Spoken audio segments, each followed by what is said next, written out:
What's up, everybody? This is Kieran and Reese, otherwise known as the obsessible scammer, the O.C.G. And hopefully I'm live with Resi Evil code Veronica.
Well, hey, Reese, good to see you.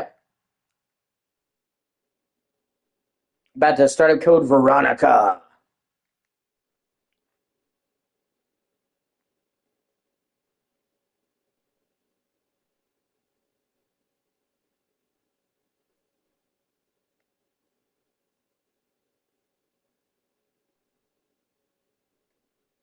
Hey, baby. And 1 second. What time is it? 7:40. Okay. Now I gotta let my cat in.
Say hi to Sammy. Say, did you miss me? The beans. The beans.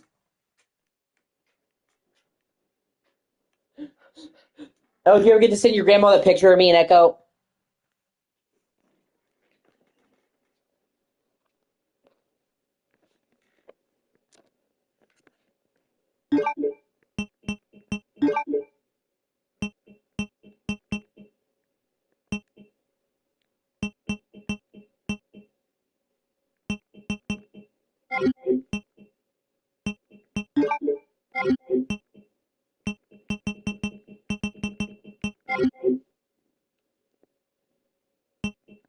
Resident Evil.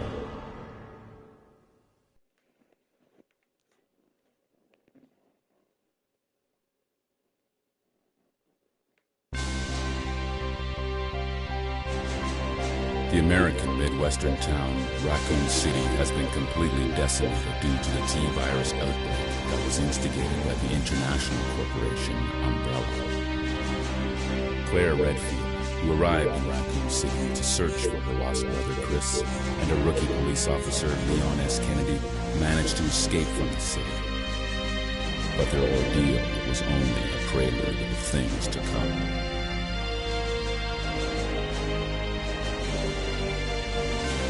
3 months later.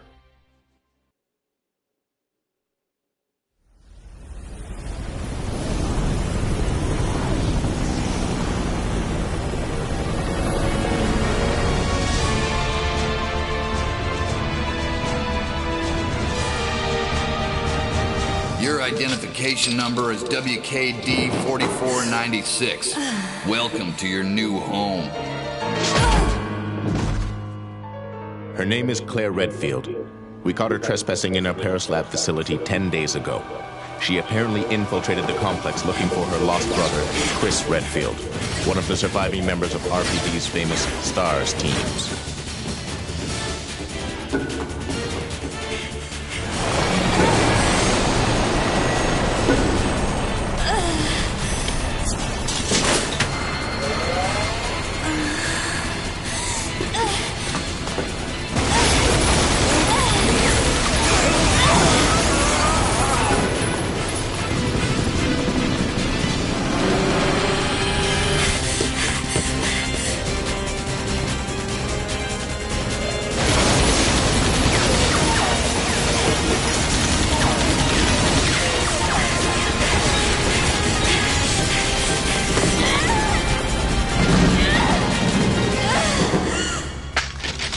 This is a super cool scene.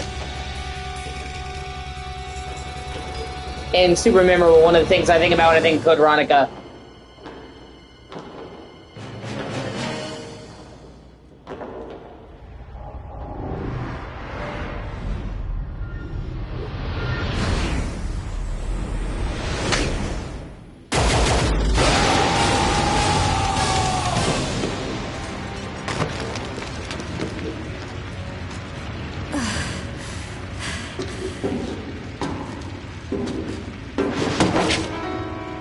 Don't move.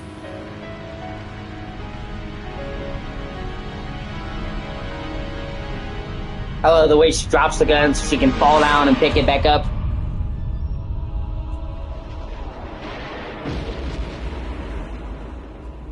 This game was made in the year 2000. So for the time, it was actually pretty awesome.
Okay, so the first 3 Resident Evil games were on PS1. They got ported to other systems later, but this Resident Evil game originally was on the Dreamcast. It was a Dreamcast exclusive.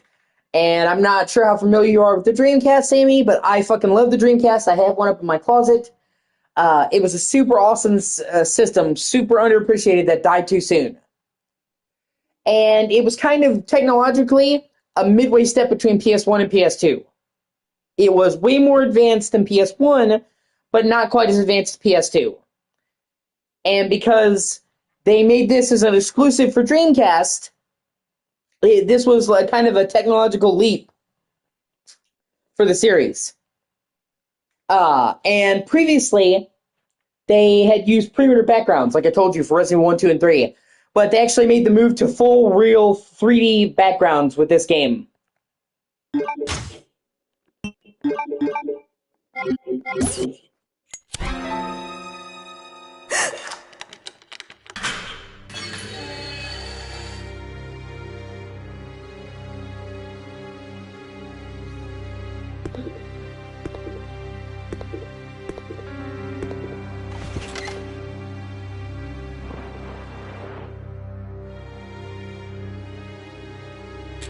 Perfect.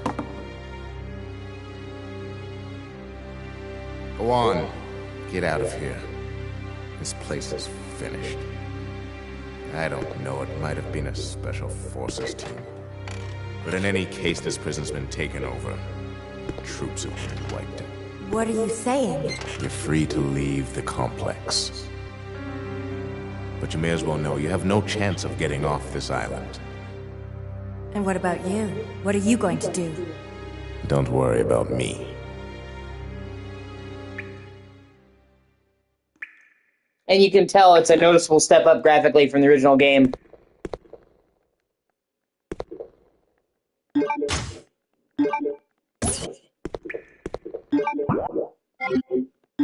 Yeah, well, it was one of the only cases in history where a system came out as a success originally and then died. The first year that Dreamcast came out, it did incredibly well. It sold stupendously well, and it was making the money. And then the PS2 came out the very next year and immediately torpedoed and crushed Dreamcast. So, like, the launch of the Dreamcast was super successful, and then usually if the launch of a system is successful, it means the system will do well in general. Not in this case. But it was just kind of like the PS2 fucking owned that console generation and pretty much obliterated all the other competition.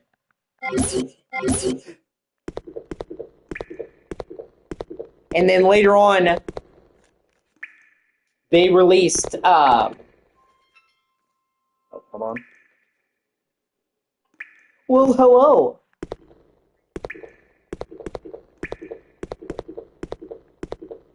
Sure. Love you too, bye. My mom needed my help with something in a little bit. Anyway, so, they later released a version of this for PS2. Because, you know, not a whole lot of people got to play this because Dreamcast died. And that's the version I'm playing now. It's called Resident Evil Code Veronica X. It's mostly the same game, it just adds some additional scenes and shit here and there.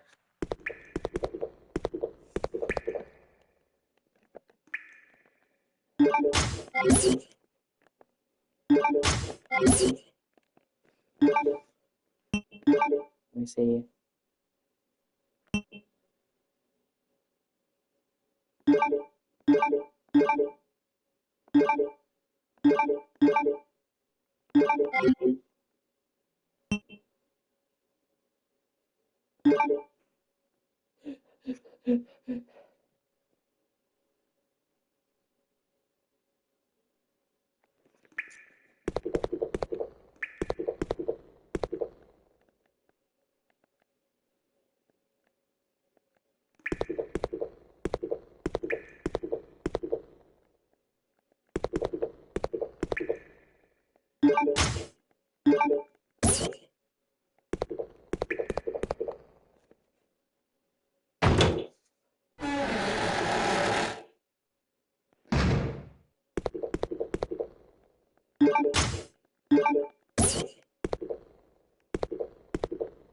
Yeah, it was.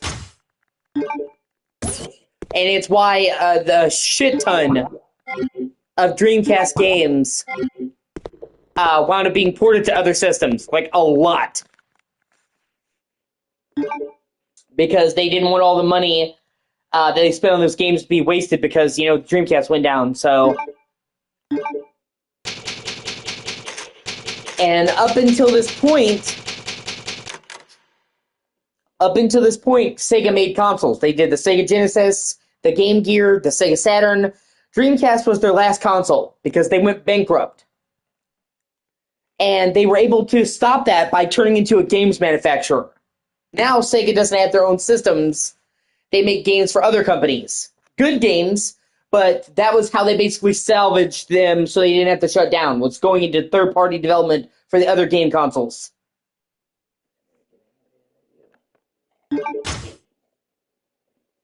But in many ways, Dreamcast really was the end of an era.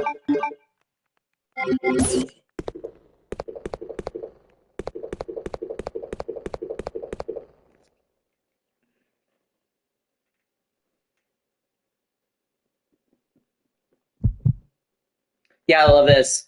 They have moments in the game where when you first go through a zone, you'll hear her heartbeat, and field in the controller to simulate her anxiety. It's really cool when they use it.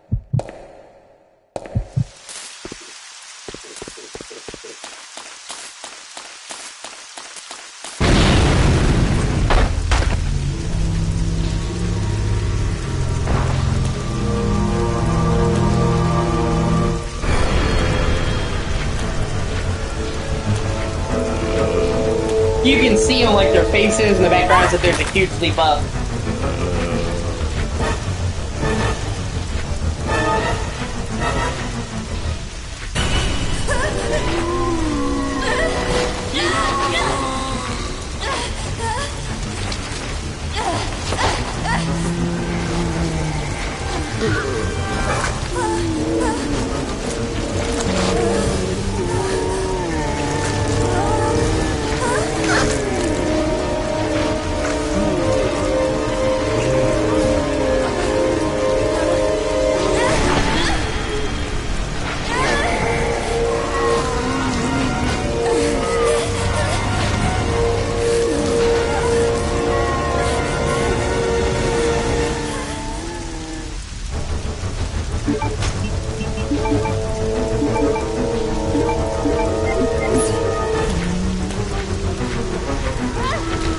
Ah, you bitch.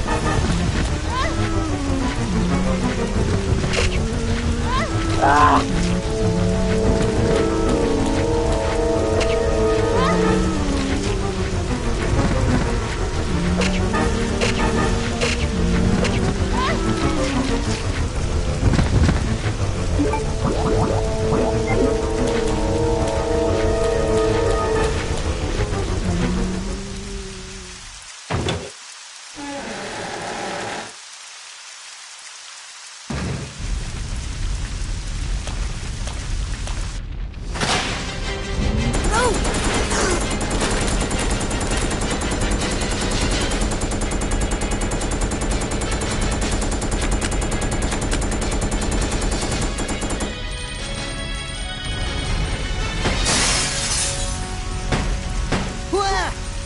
Wait, don't shoot!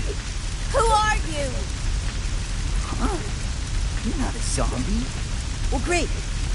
Wait right there. I'm coming over.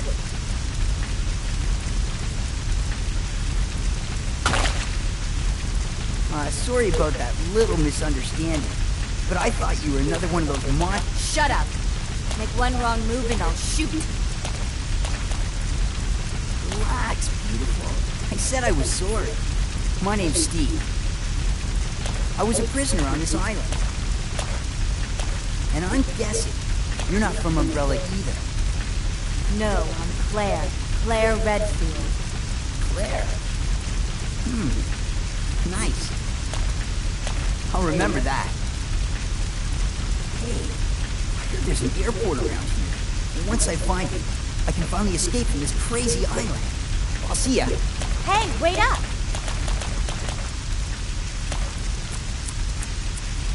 I don't want you following me, lady. You'll only slow me down.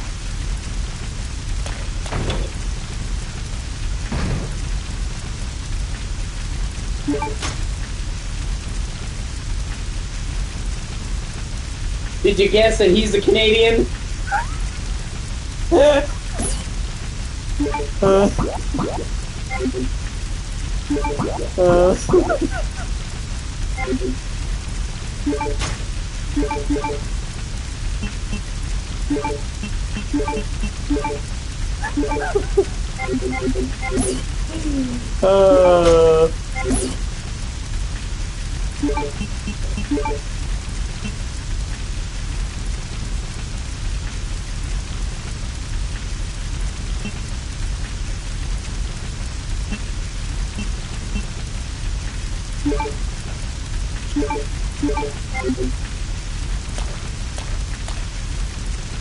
At least I have a gun now.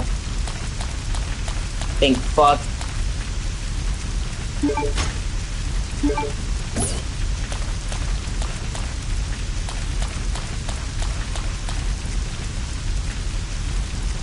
Hello. Alright, I love you. I'll be right back. I have to get some from my mom. Shouldn't take me that long.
Mom's doing fine. I'm just doing bullshit.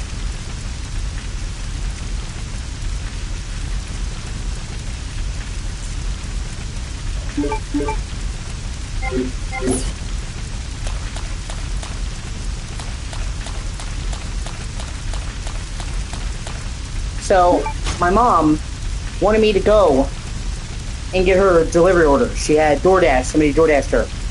So I go out there, and I'm looking for the guy. And he, I say 227, our apartment number. You know? And he fucking, says, okay, yeah, and hands it to me. Guy barely speaks a lick of English. So then, I go out there and I'm looking for the guy. You know, I'm like, okay, the guy will come back if he wants it back. So then I go to this other guy. He's also Mexican, also doesn't hardly speak English. Then he needs a fucking passcode. So then I have to run back in, get the fucking passcode so I can run back out there and get the fucking food. And it's just like everything in my life turns into a fucking clusterfuck. Oh my god, something that should be so simple. And, you know, he's not on me. I told him my apartment number. He shook yes, he handed it to me, took a picture of it, so... And we're holding on to the food, and if he doesn't come to get it, we'll eat it. And if not, we'll give it back, you know?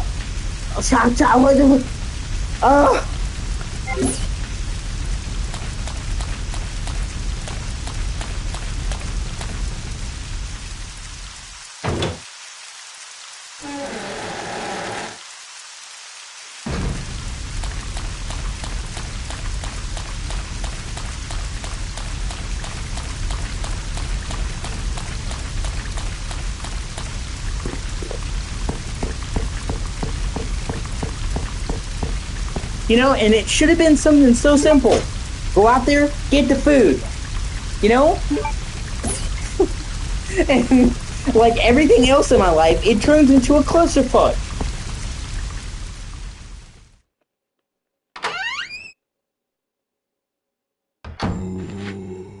And you know, Samantha, I told you, I have no problem with immigrants.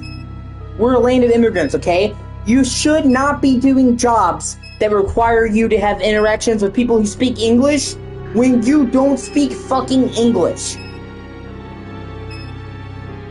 All of this could have been avoided if he had just spoken fucking English.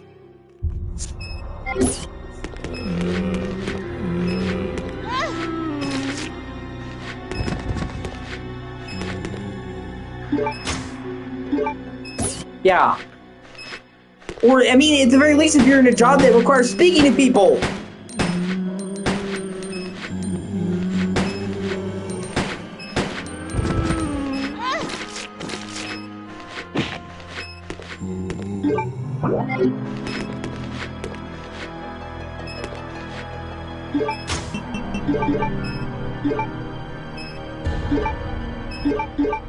You know, my parents didn't tell me what type of food we were getting. They told me we have food coming. It's ready. Go out there and get it. So when I tell him the apartment number, and he says, like, okay, and hands it to me, I think I'm getting the right shit. By the time I was able to come out, he had driven off. It's not like I'm trying to get one over and fuck somebody out of their food.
And that's what I mean. It's just exhausting. Like, this is the prime example of how my life goes.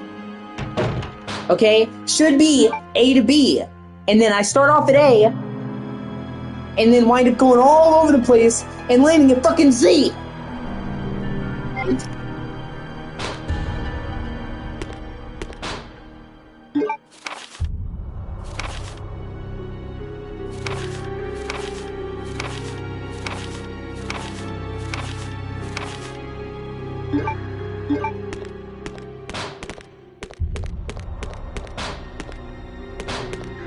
Yeah, this scared the shit out of me when I was a little kid. What you're about to see.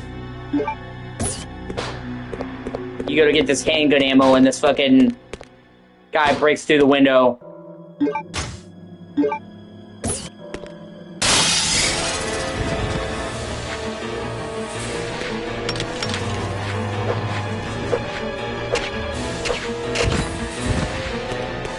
But he gives you these awesome auto pistols. You actually get dual wielding guns in this game. That was the first for the series.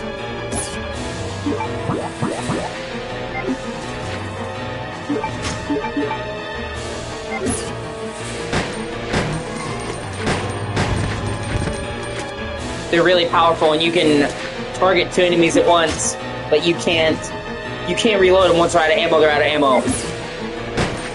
You have to give them up later anyway. Yeah. Well, I mean, that's how they want it, you know?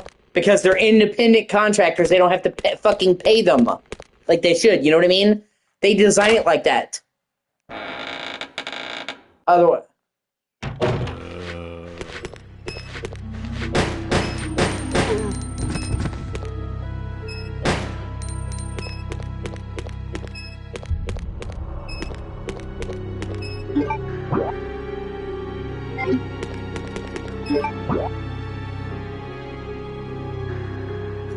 Hold on 1 second, I'll be right back.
But this is what I meant, Samantha.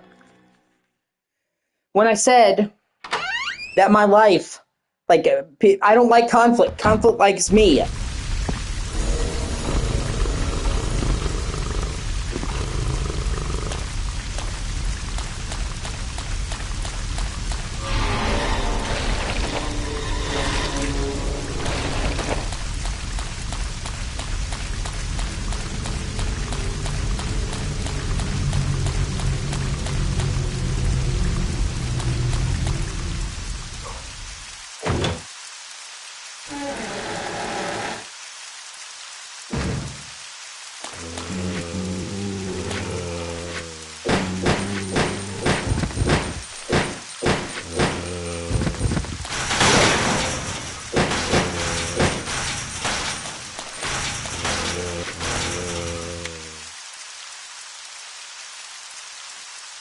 Hold on, I'm just trying to make sure everything's going fine.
Alright, now that we finally fucking put that to bed. Oh. Yeah. They said I don't look for drama.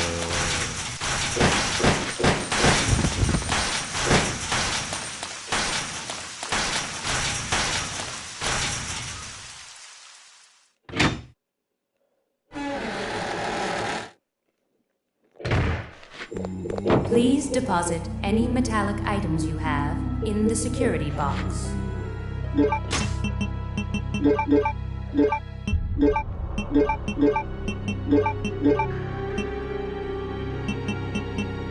Yeah. Well, I don't care as long as I'm with you, Samantha.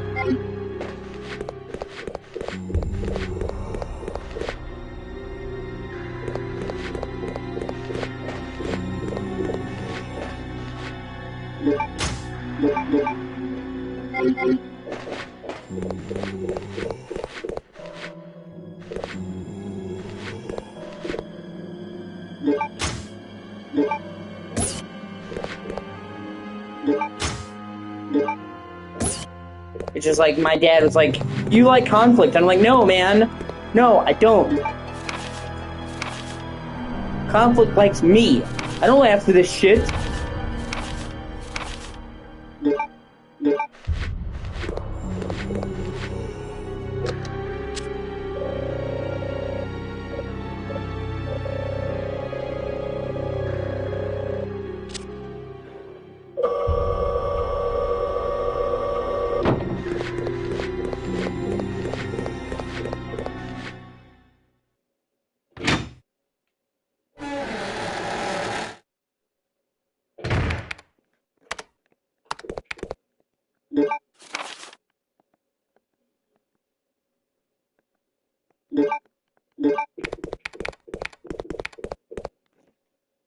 Chris Redfield.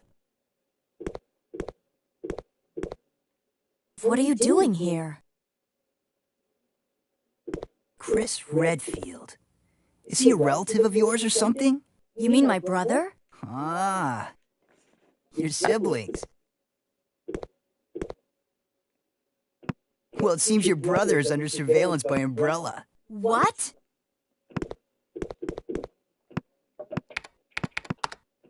I've got to contact Leon and tell him to let my brother know he's being monitored.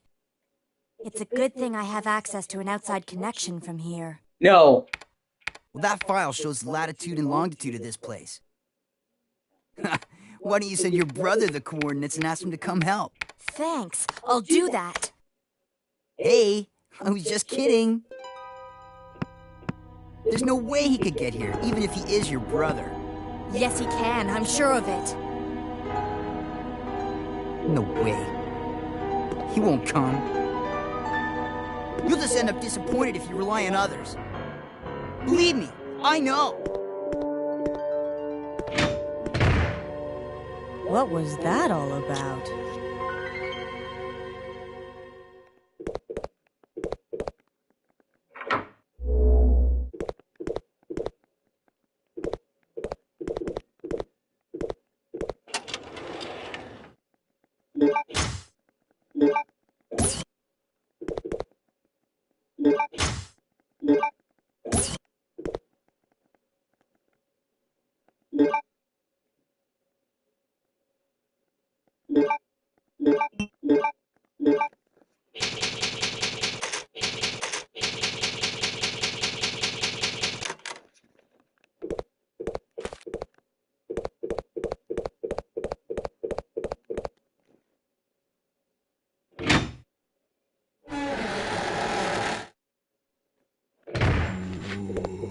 Please deposit any metallic items you have in the security box.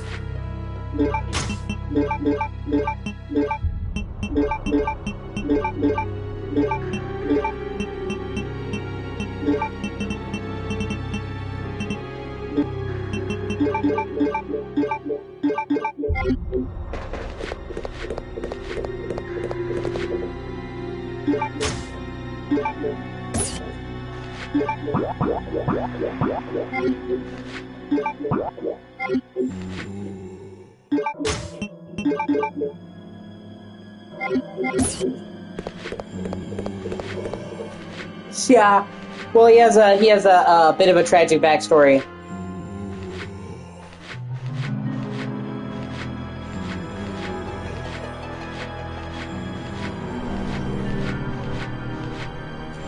He's got a reason for being emo.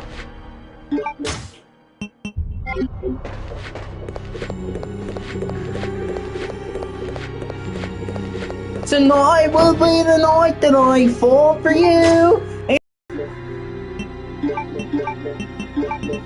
Oh man.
This is also one of the hardest games in the entire series.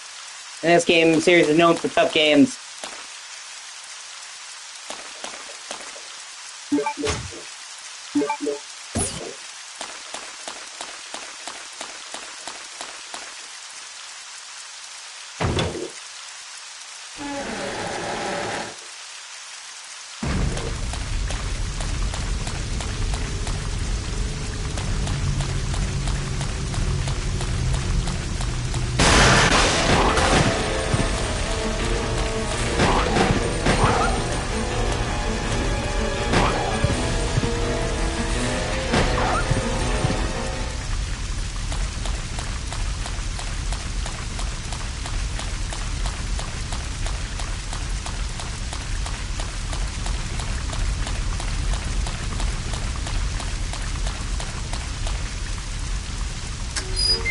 That opens up a shortcut, which is super good.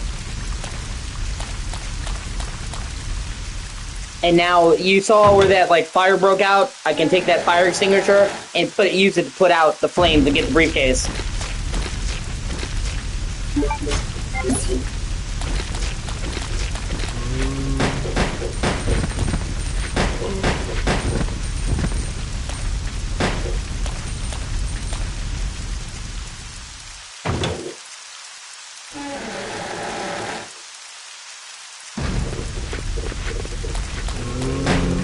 And not only do you not reload this anyway, but at a certain point you wind up permanently giving these machine guns to Steve. You don't get them back. And not only that, but he gets refilled, so you should just use the ammo for these freely. Any ammo you didn't use will be gone anyway when you give it to him. So normally, I'd be like, oh, I'll save ammo, but with these, spray and pray, baby! I also like how you literally see the difference between the zombies that came from the graves, so they're naked and decayed, and the fucking zombies that are freshly dead. I think it was a nice touch.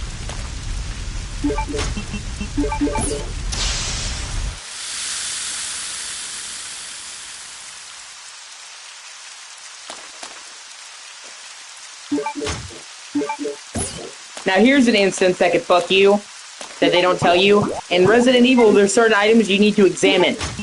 So, you check the briefcase, there's a button, push it, and that's how you get the item you need. But the game doesn't tell you, hey, you should examine this to find a button.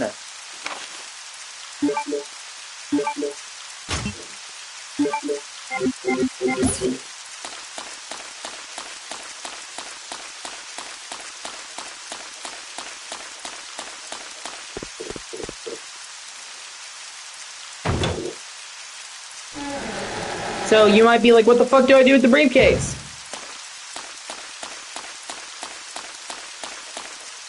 Yeah, exactly. Trust me, it tripped me up too.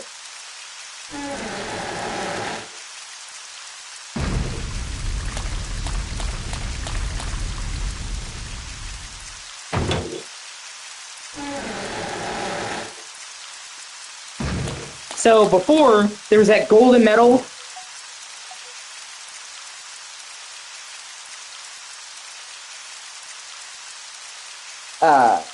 There was that golden medal. I couldn't get it out though, even though I needed it because it was metal and there was a metal detector. I'm basically going to use this alloy to 3D print a new one that's plastic to get it through the metal detector. And 1 second. I'll be right back.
I love you, Samantha.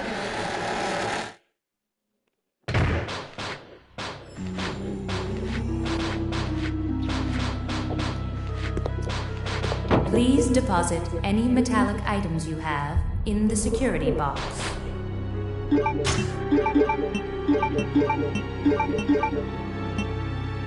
Yeah. Well, it's not even just that, babe.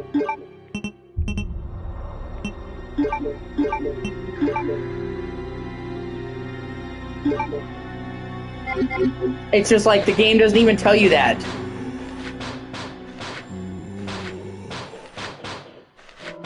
Do you know what I mean? It's not like by people that pay attention, the game gives you no indication that when you examine something you could do it, and most things you can't.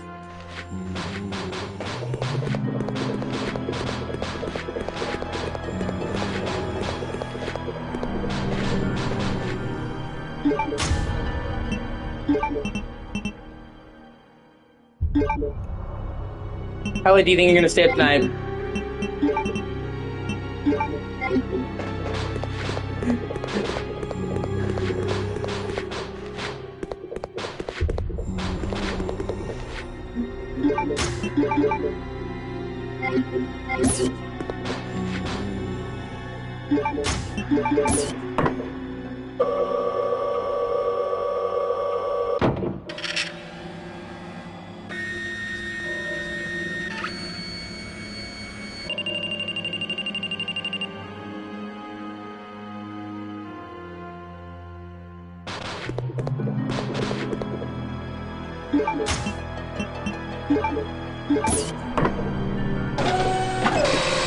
Yeah, Resident Evil had fucking 3D printing before it was cool.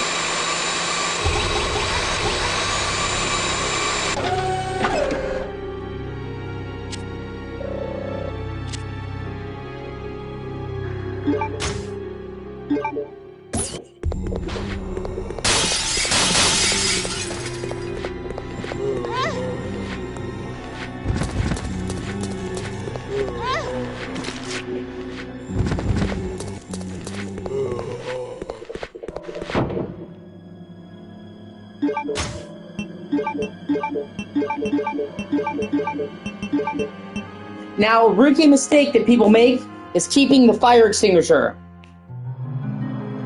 Yeah.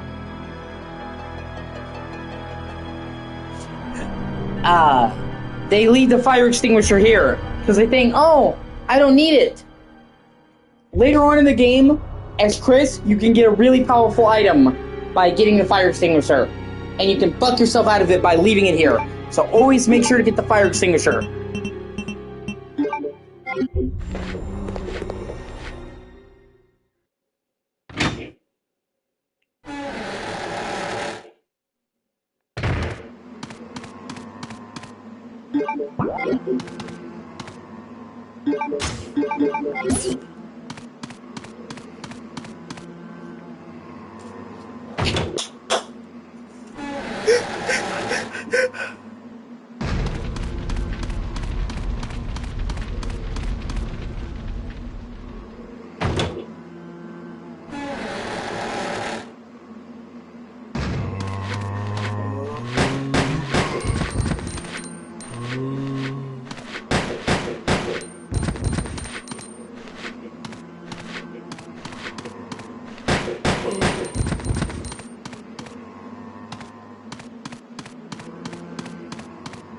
See, I can put the metal here now to get out of the prison complex.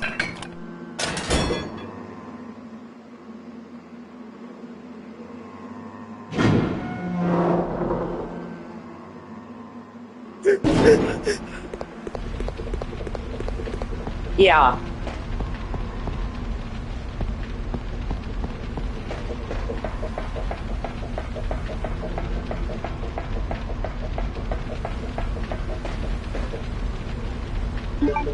Well, we decided to keep the pizza. Because the guy's gone, there's no way to get it back. We couldn't find the owner. We looked around. So you think that gives us bad juju?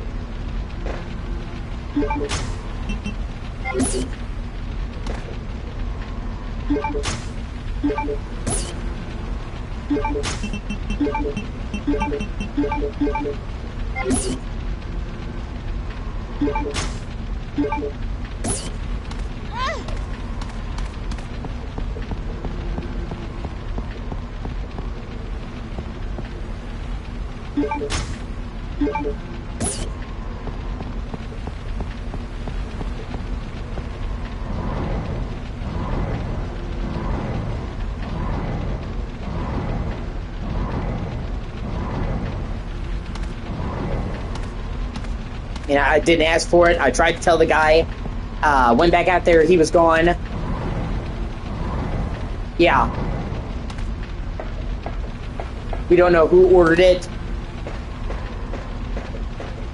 Can't just go knocking on random doors. I mean, we even held it onto it for like an hour afterwards. Just in case the person wanted, you know what I mean? So...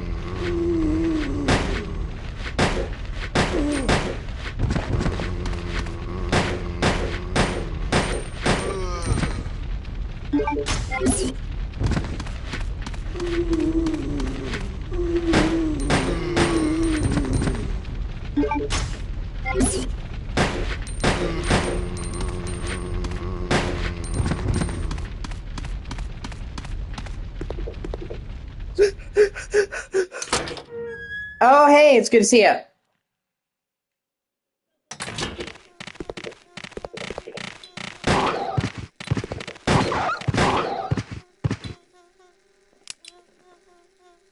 Oh, they're out of ammo.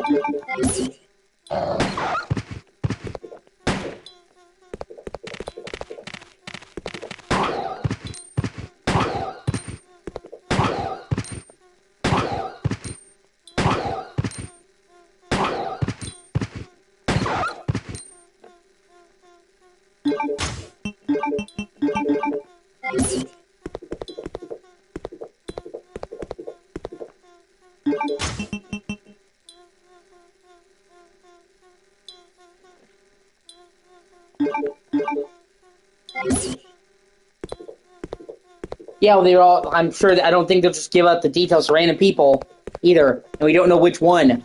You know what I mean?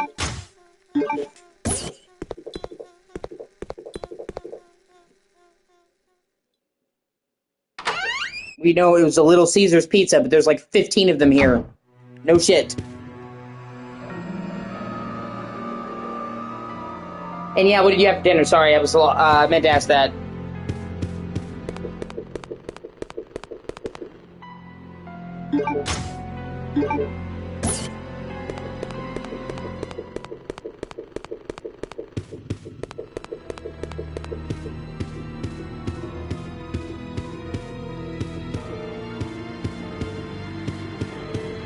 And it didn't come with any order info. You know, receipt.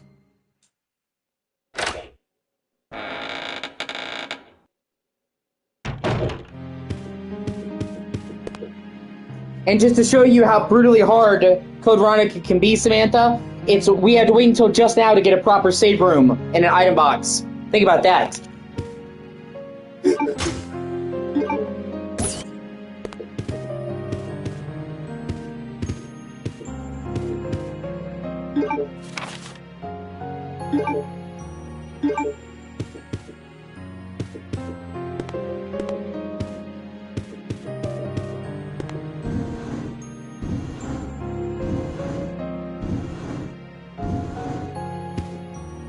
Code Veronica is so fucking hard that even people who, like, are used to Resident Evil struggle with it. It can be fucking brutal.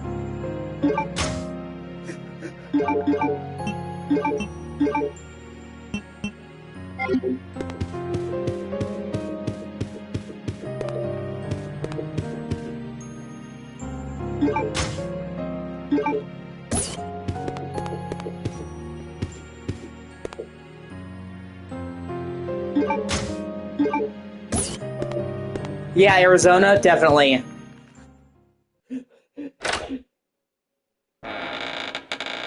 What time is it there, Chris? I know you're behind me by a couple hours.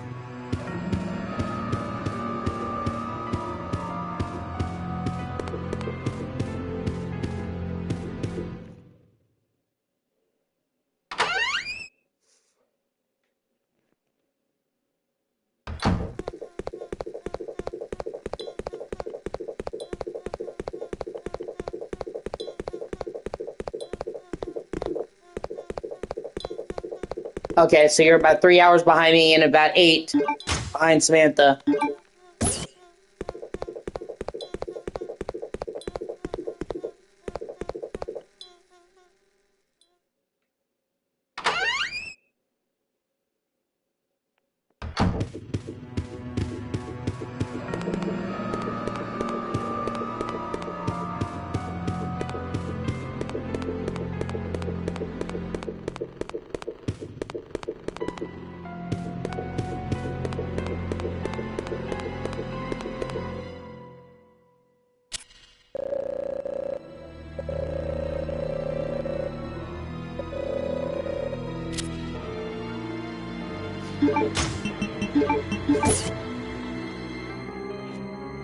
NTC 0394.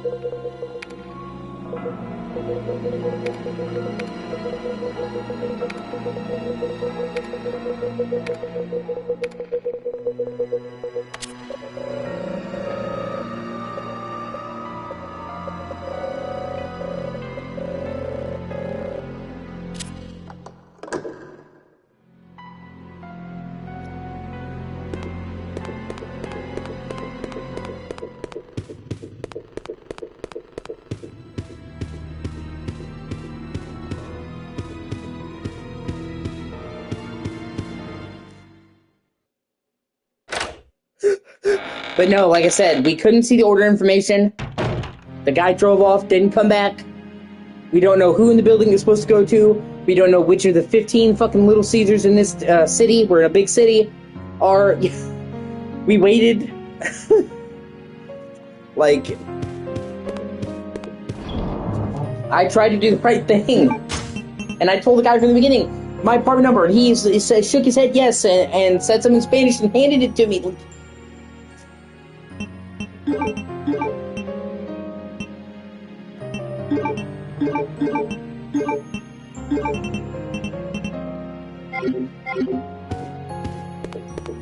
Well, that's great, man.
Hold up. Let me see what you're saying.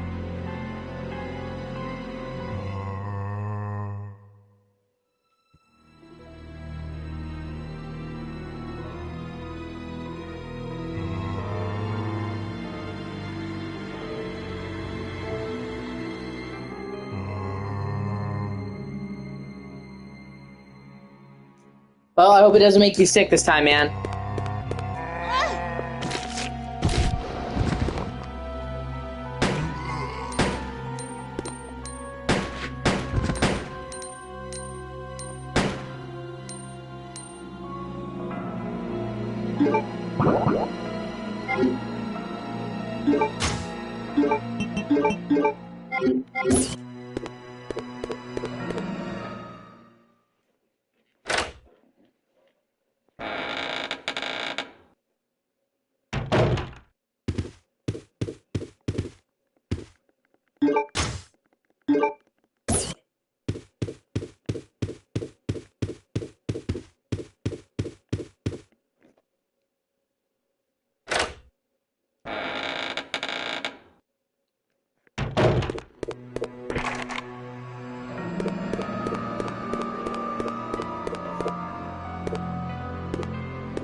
Well, at least, you know, if the worst comes to pass, you're covered. Right? Oh my god. Yes. Absolutely. That sucks donkey dick.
Yeah.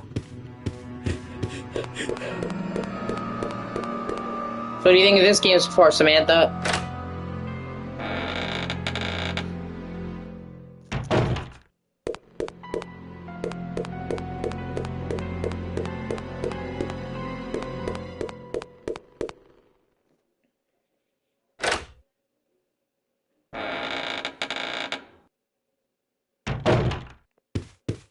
Yeah, definitely.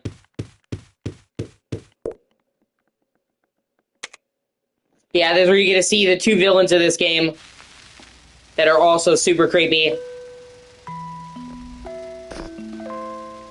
It's the Ashford twins.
Yeah.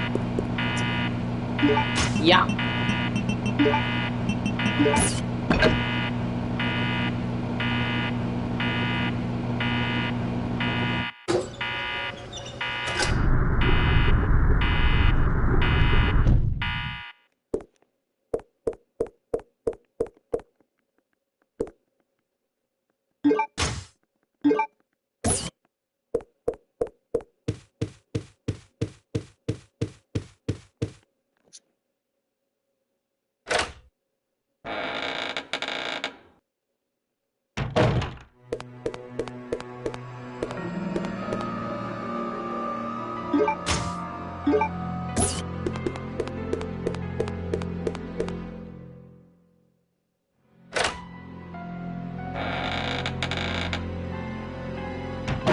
You don't even know the half of it. Those twins are actually some of the most memorable villains in the series.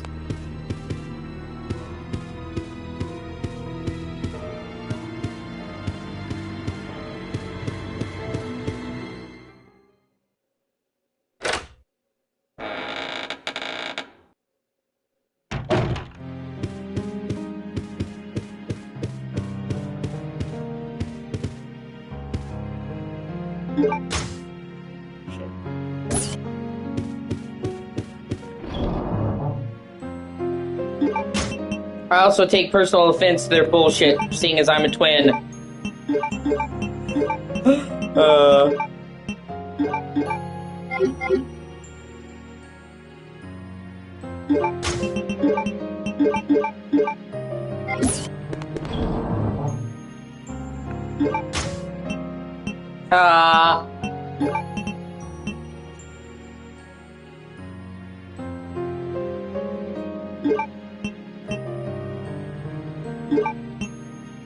That's funny. You guys, you're not fucking, are you? Right? Right, Liggy?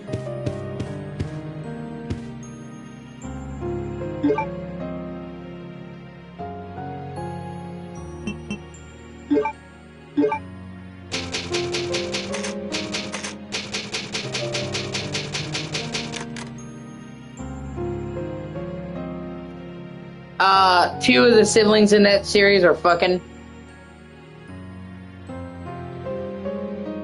Brother and sister. They're not twins.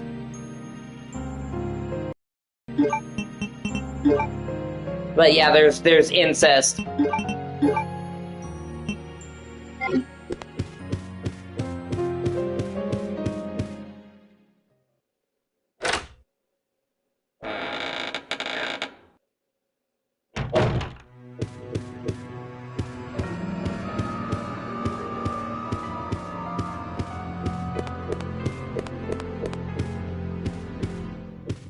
Yeah!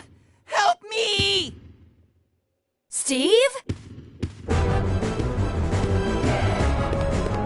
No, they were twins. I just got fucked up because the actor aren't the same age in real life that played them. Lena Headey and Nicholas Costa-Waldau.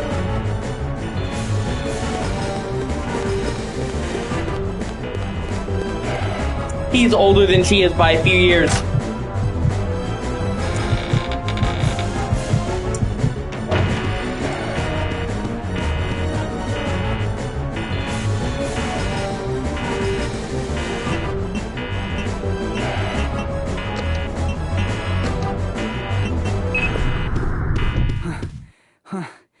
That was too close. But I found something, thanks to you. Looks cool, huh? Oh, I need those. Give them to me. You gotta be kidding. I found it and I'm keeping it. Fine. Let's make a deal. I'll trade you for something fully automatic.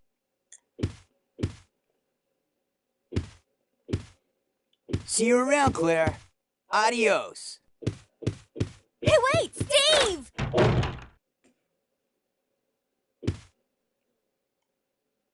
Like, damn it, Steve!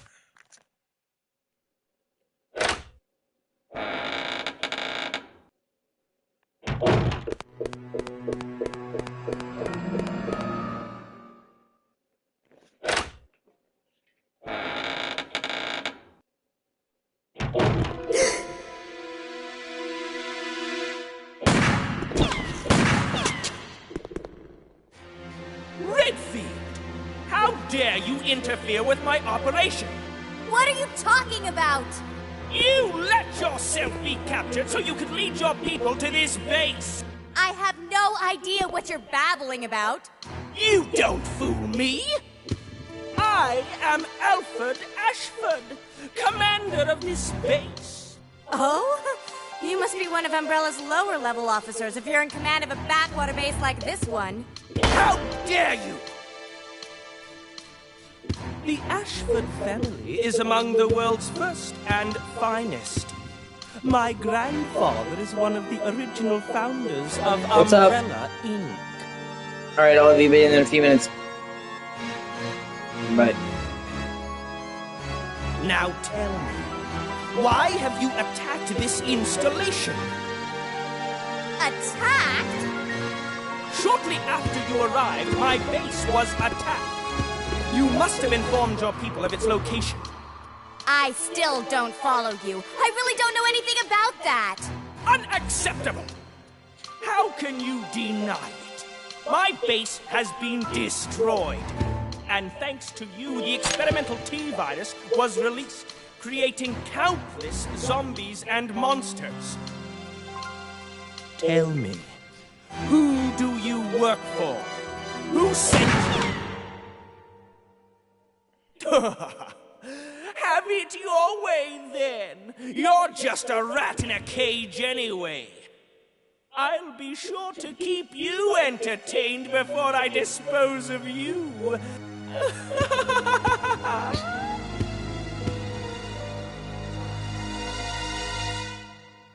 Yep, he's got the situation of Cersei and Jaime and the attitude of Joffrey. He's got a winning combination. I'll be right back. I'll take my medicine.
Did you miss me, baby? Do I make you randy, baby? Do I make you horny? God. Oh, I love Austin Powers so much.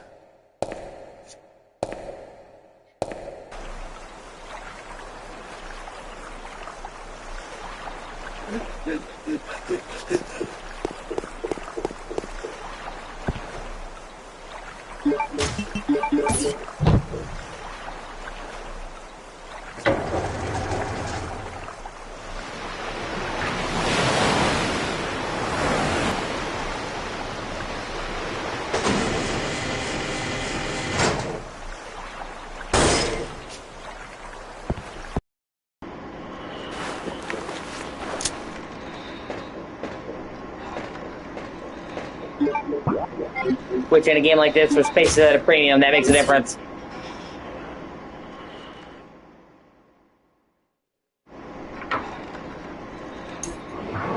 Man the submarine!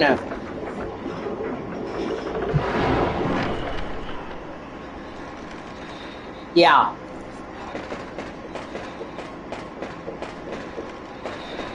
I think all three of them are great. Have you ever seen the Austin Powers films, Chris?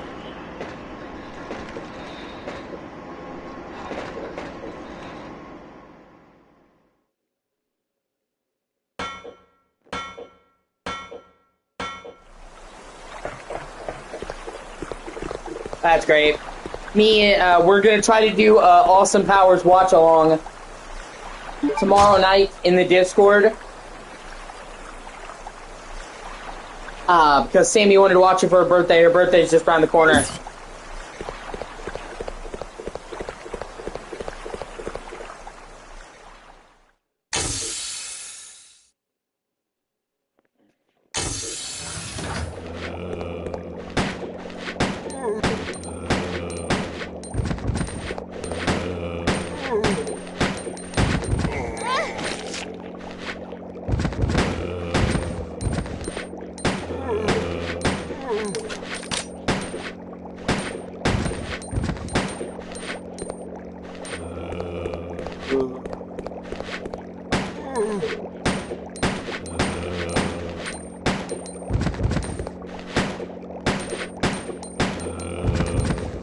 I asked her what you wanted to do for her birthday, and that's what she wanted to do, so we're doing it.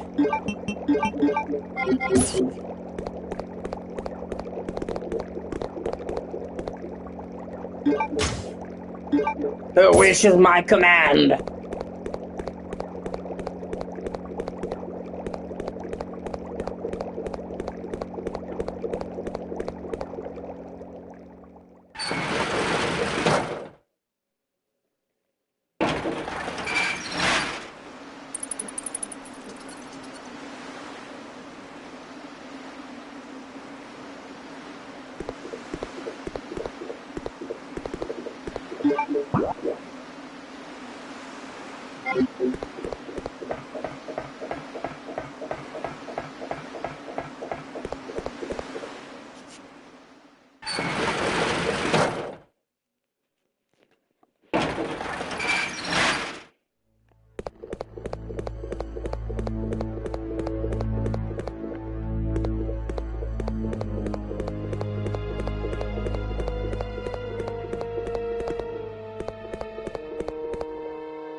Yeah.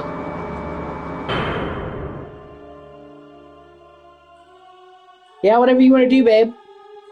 I'm totally down with watching more stuff with you. You know that. It's just a matter of finding the time, but I've always got time for you.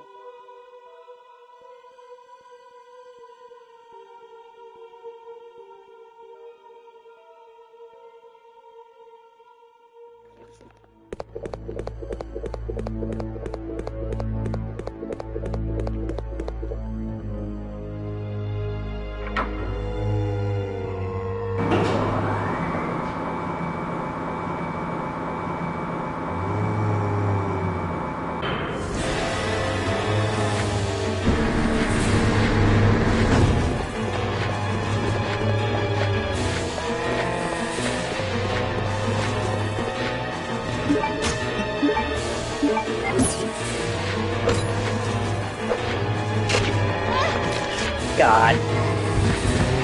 Oh, get off me, you fucking... Oh my fuck, get off me, you dingleberry. Oh, fuck, God.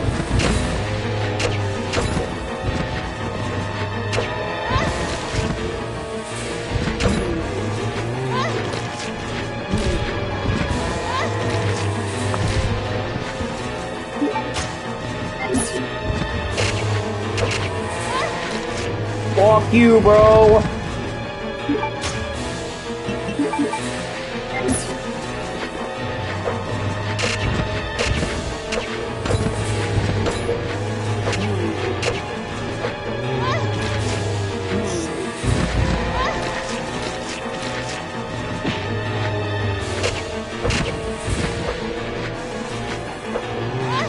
Oh my fucking God, fuck you!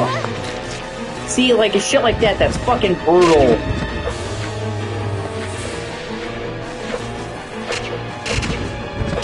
Alright, man, you have a great night.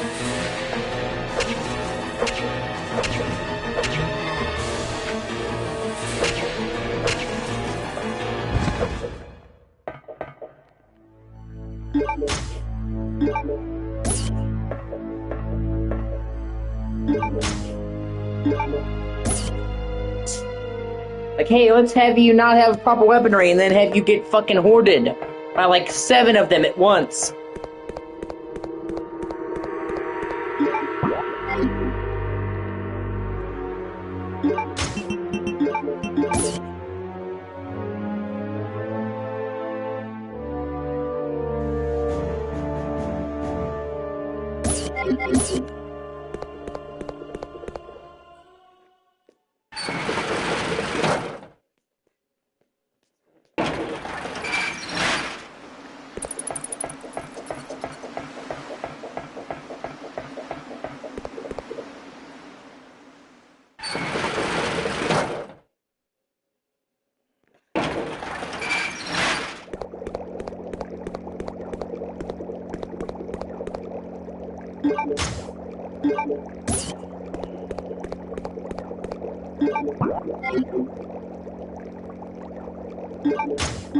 And normally, by the time they do drop a massive order on you, you have some kind of, like, crowd control, shotgun, something. You don't by this point. You've got a pistol and a knife. That's what you got. Even if you somehow manage to save the machine gun, you still only got, 2 without fucking room clearing. Fucking bullshit.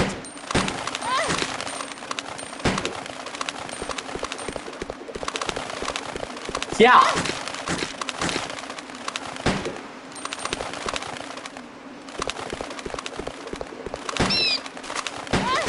Oh my fucking... And then you deal with fucking bats.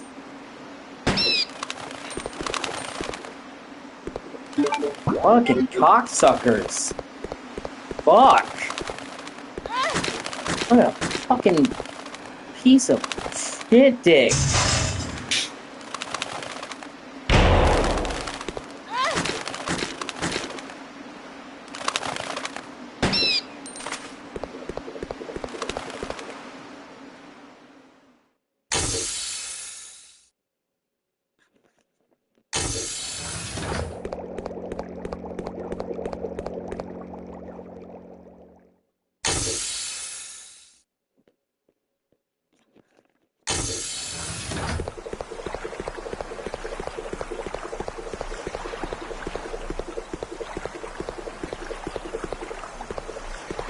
Like, Code Veronica is so difficult that even people who are, like I said, played a lot of them struggle. It's unironically one of the hardest games in the entire series.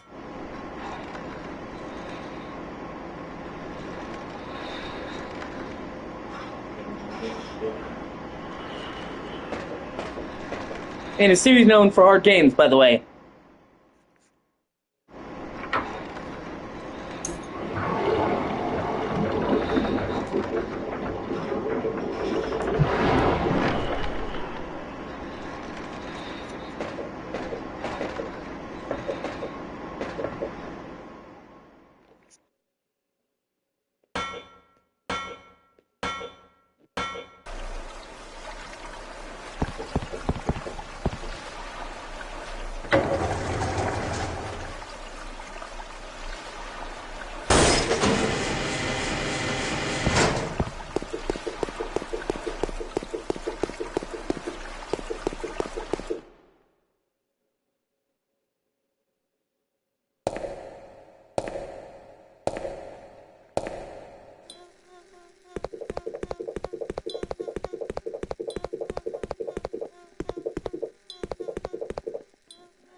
Fucking things.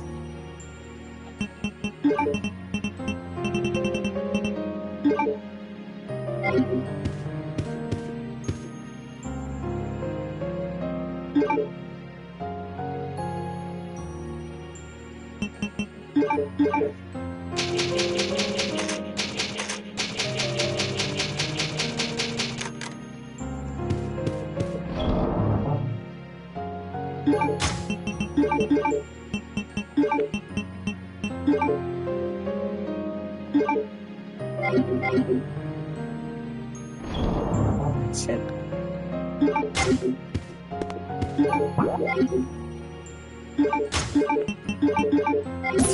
Okay, now I have what I need to go further.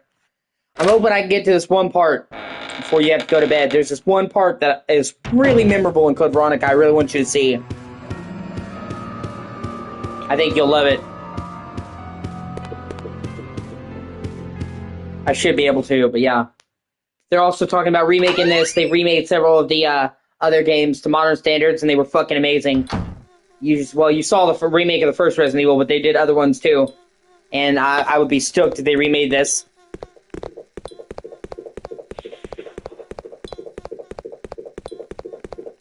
Yeah, trust me, you'll dig it.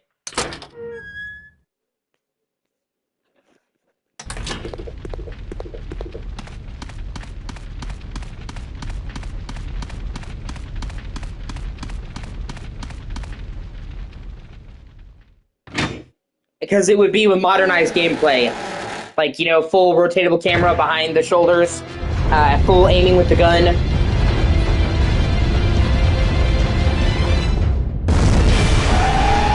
Oh shit, it's Dune!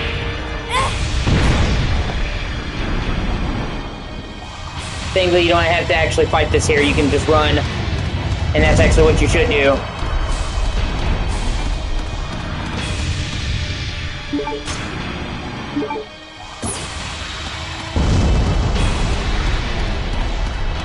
You actually can't kill that till later.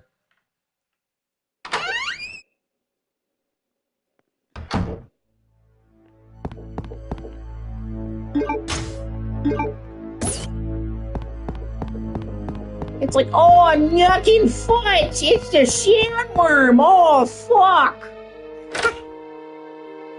What the shit, man?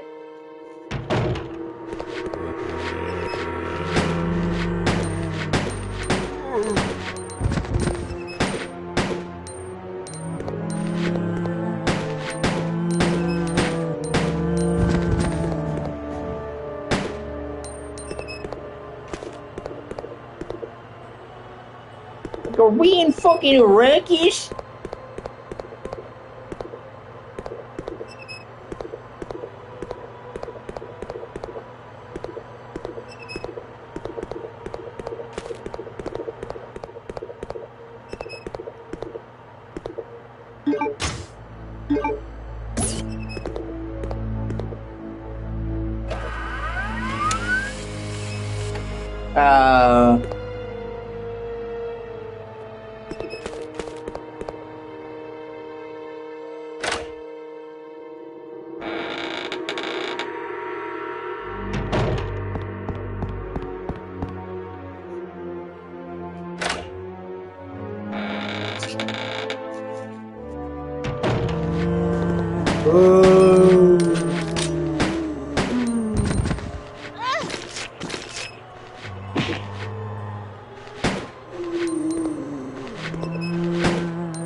That's another thing I really like about this game graphically. The water actually has physics, which I dig. Like, if you look, you can actually see the water is still, and when you move, she sends ripples. For 2000, that was actually way ahead of the time.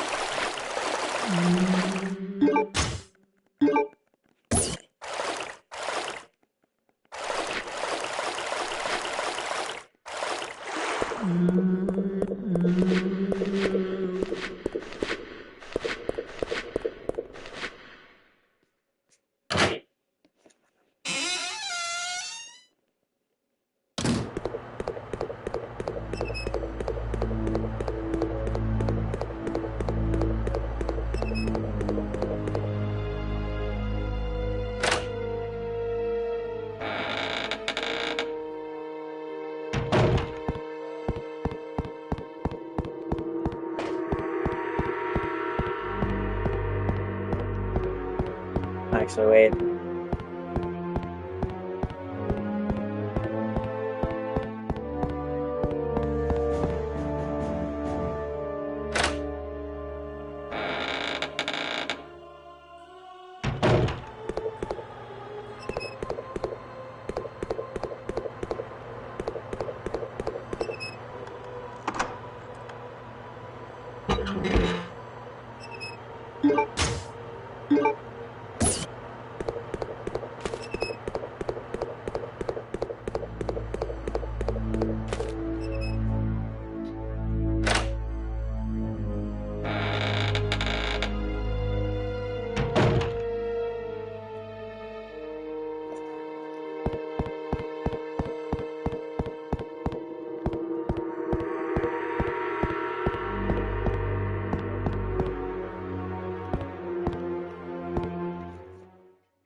Finally, the fucking crossbow.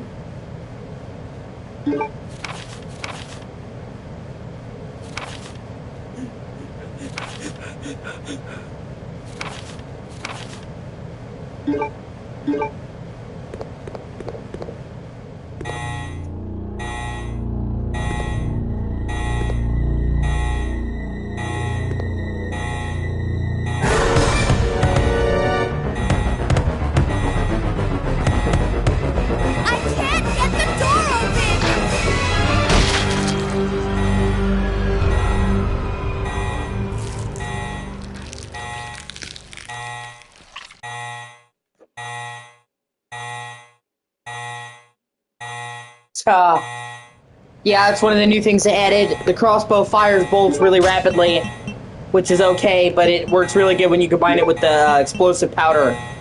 Turns it into explosive bolts.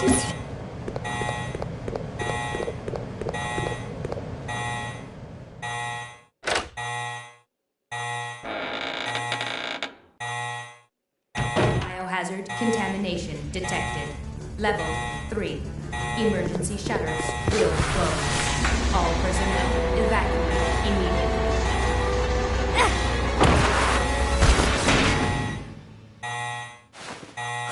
That was close.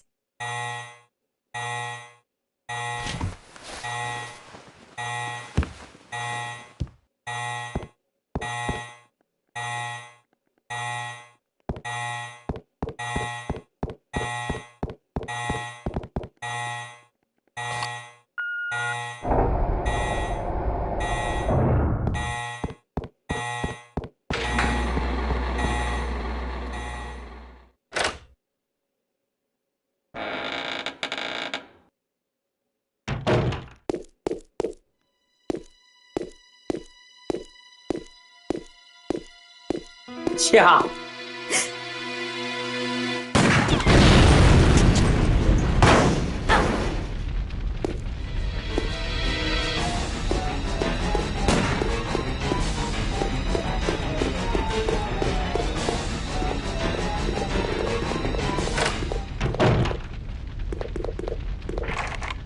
What a pussy.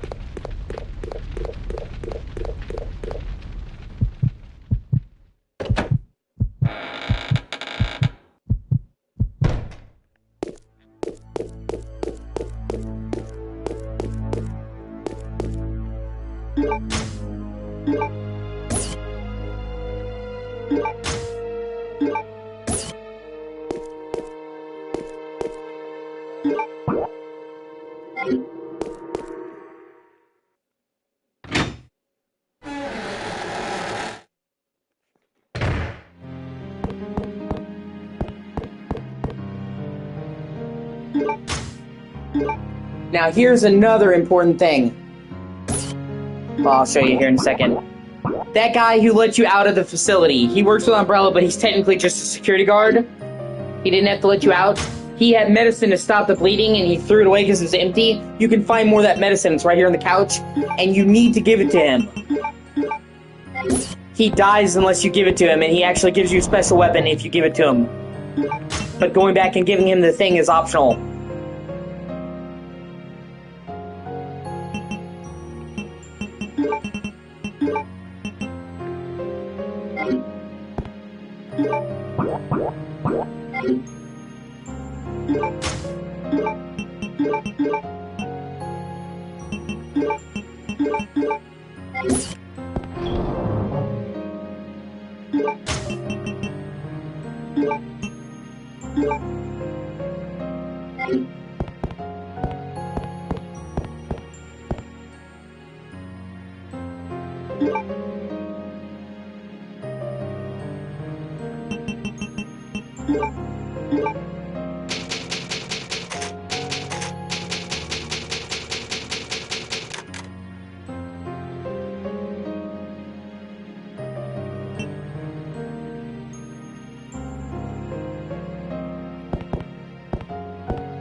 No, you don't. You just find the medicine and then you decide to give it to him.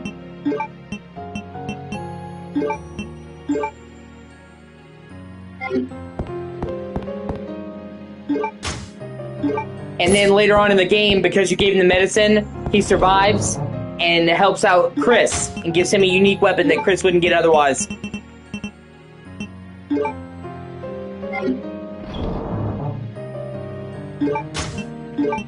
Like, it's not mandatory, but it's a cool little detail. That being said, I'm not going to go back right now. I'll have a chance here soon.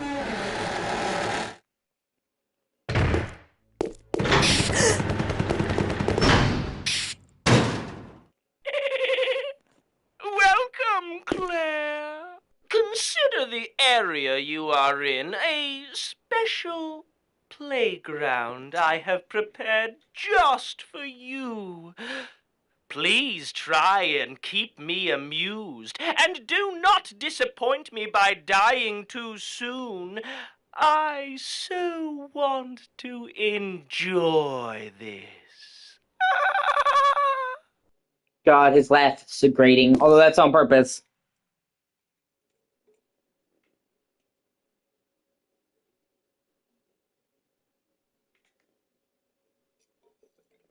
Sounds like a fucking dolphin. What a twat.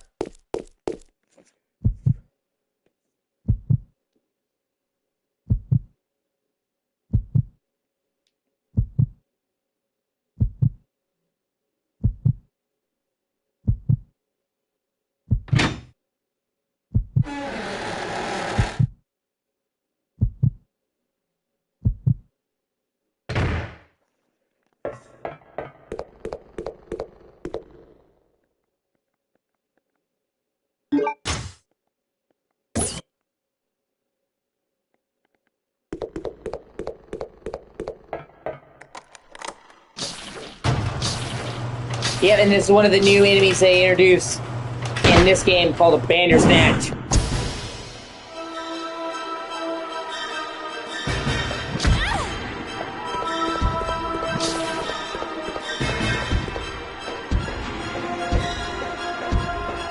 Got this long, fucking stretchy arm.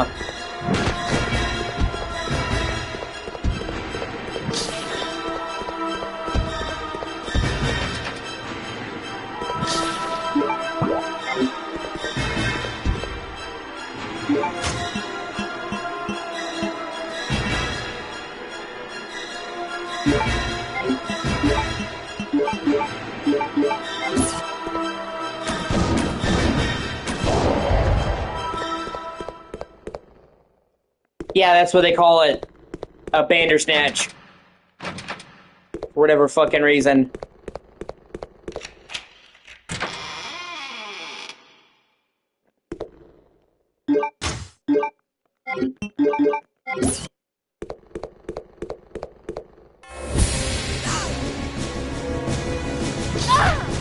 I think so.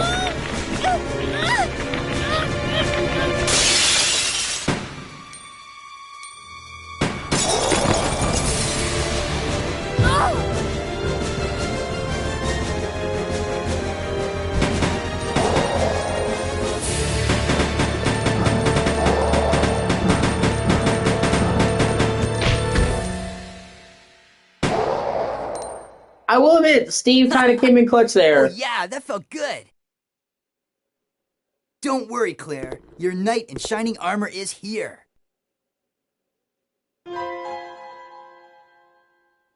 You wish. But thanks for the help. See? This is why you need me.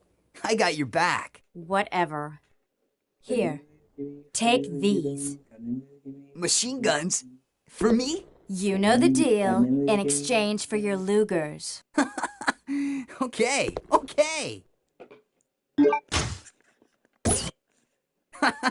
This thing is too cool. Yes! Now this is my kind of weapon. All right! Huh? Hey, this thing's empty. You cheated me. Up there. Plenty of ammo, just for you. Way up there? Give me a boost and I'll get it for you. All right. Ow! My back! You're heavier than you look. Hurry up!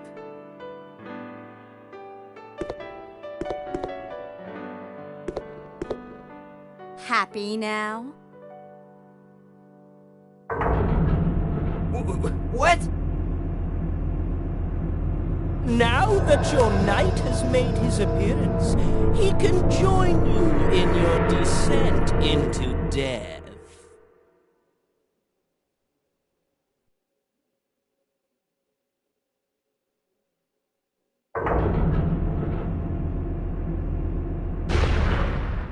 Okay, let's do it! Wait here, Claire. Time to test out my new toy. Now you get to play as Steve.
Also, you get an immediate benefit as Claire for giving the guy the medicine. I forgot about that. When you first play the game, you have the lighter. Like you saw, you had it, out and around.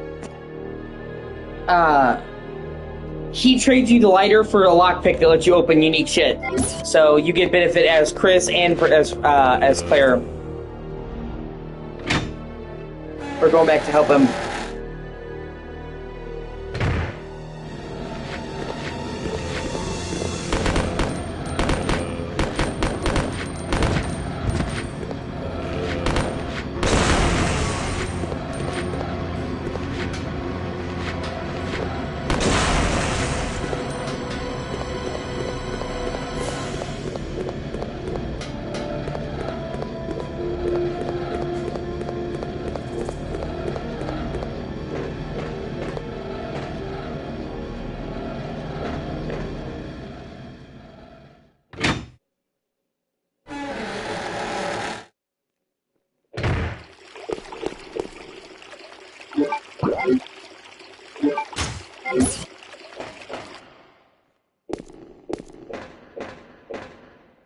It was dirty work, but this area is now clean. See? You can depend on me. You see? This thing is a lot more reliable than any person. Than people?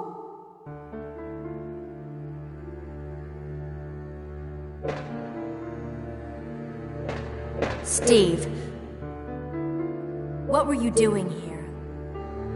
Who brought you here, and where is your family? Shut up! I don't want to talk about it!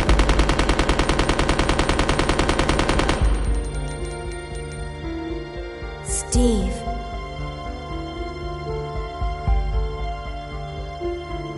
Never mind. Let's get going.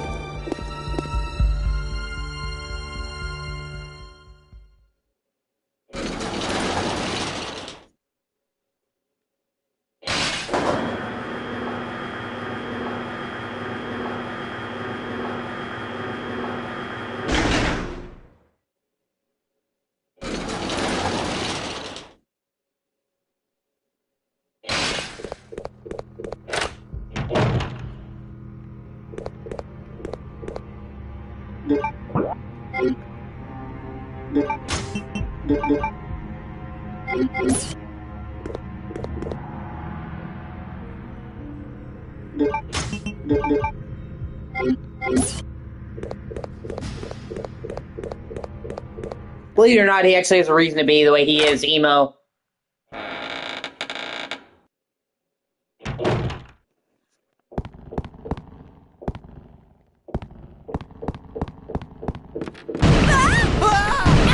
Yeah, I agree.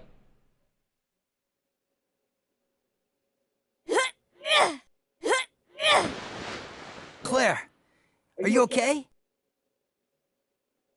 Steve, behind you!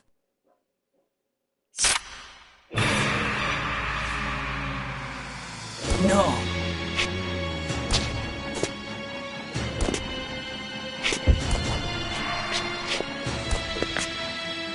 What's wrong, Steve? Shoot him! Wait! I What's can't! No! Yeah, just give me a bit. I love you, bye. Steve!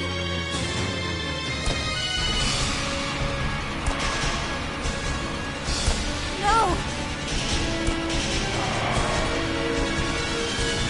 Ah!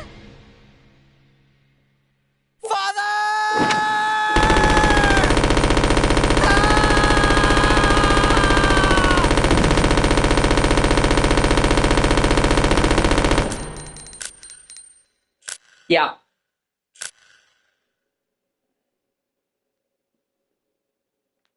Steve.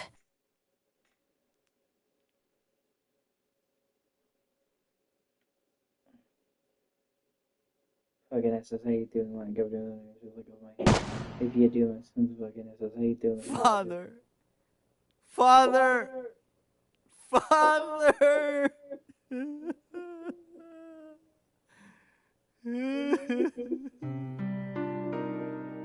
Dad used to work for Umbrella. Tried to steal information, intending to sell it off to the highest bidder. He was caught. Mom was killed. And we were sent here. Oh, Steve. He was a fool to do something so reckless. I guess, So Steve, stupid. you Canadians don't call your dads fathers. Mother! Father! Dad! Daddy! Mi padre! It's okay now. Just rest.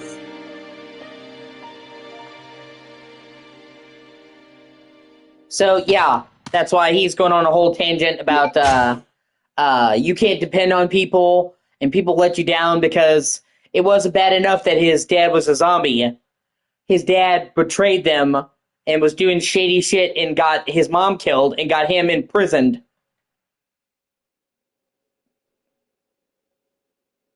And Steve is like 17, 18.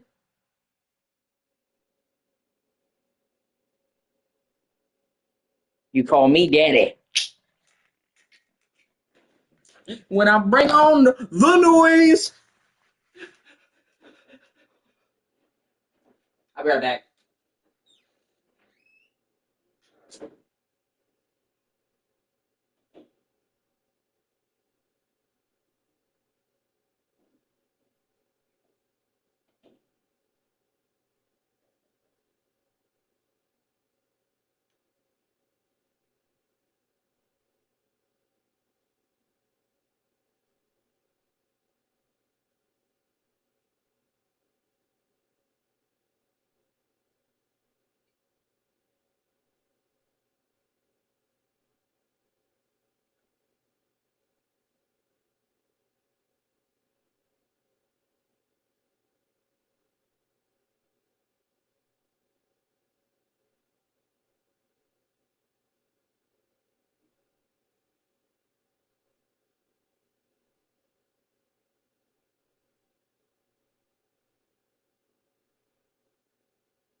Oh, oh yeah.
Right?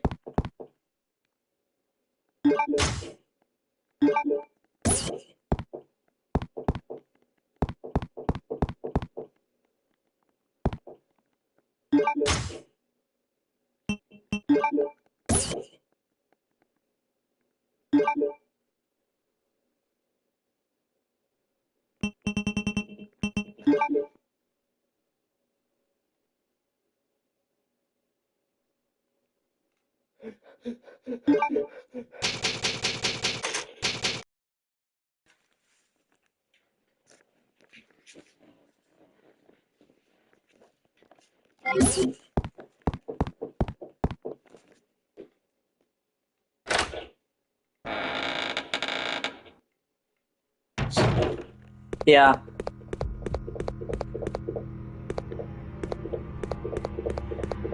Well, even though I'm playing this on PS5, it's an emulated version of the PS2 game. So in the game's opinion, it's still on PS2. This is part of the PS2 games on PS5 service.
Now we pretty much loop back to where we started.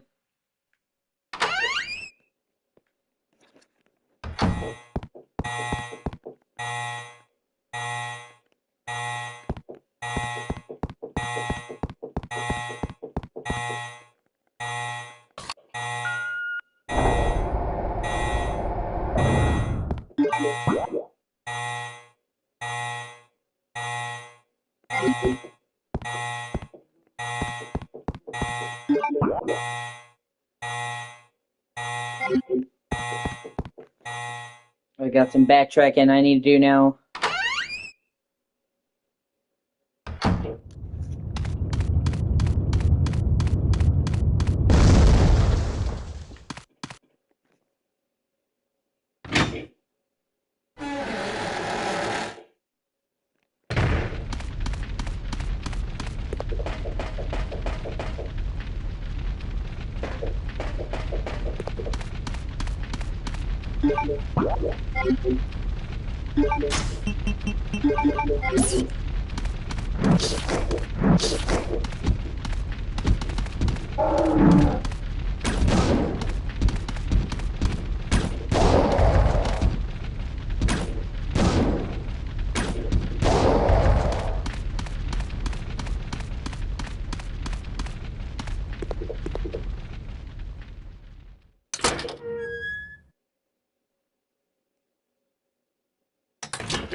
Also, you know, you don't get the shotgun until you're playing as Chris in the second half of the game.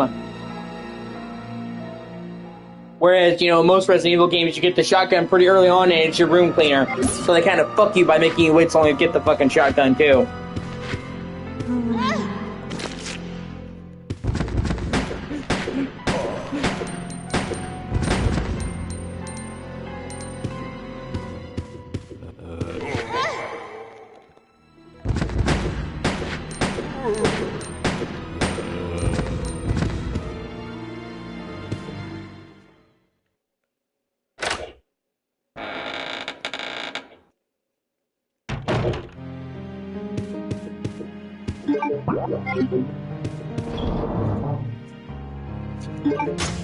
Okay. First things first, we're gonna put the golden lugers in the door.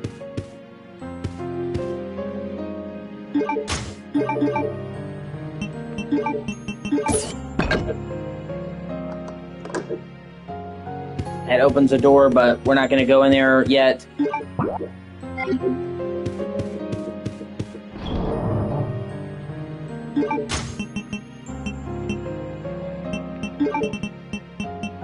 gonna put this back. I'm gonna grab the hemostatic.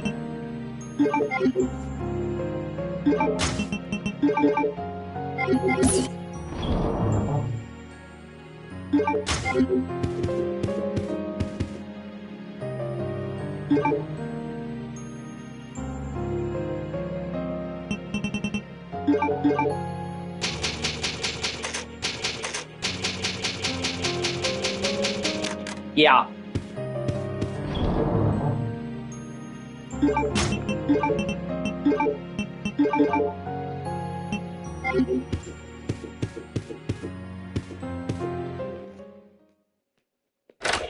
Among a couple of other things. We got some other shit we need to do too. But I need to stop off there to drop the items.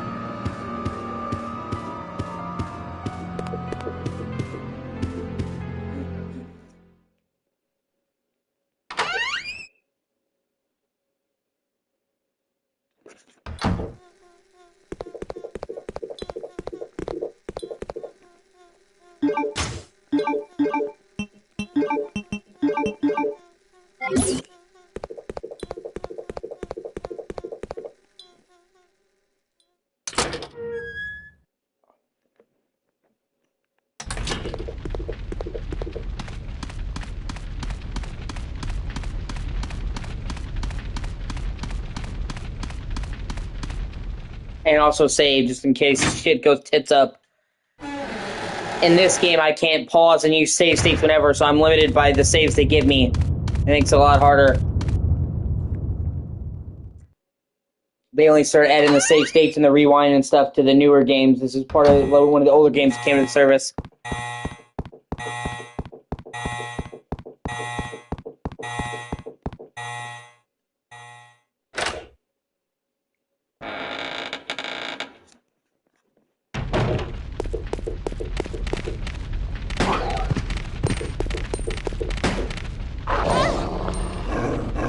Especially because the saves are few and far between, you know what I mean?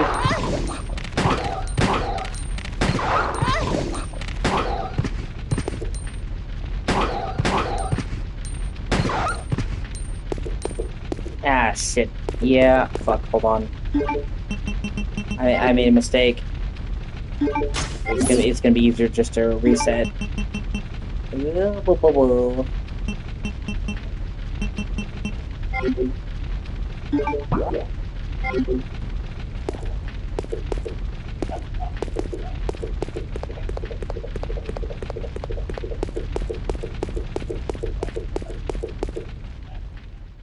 Never mind, let's go back.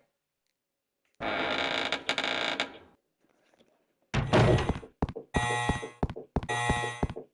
forgot to grab something. My bad.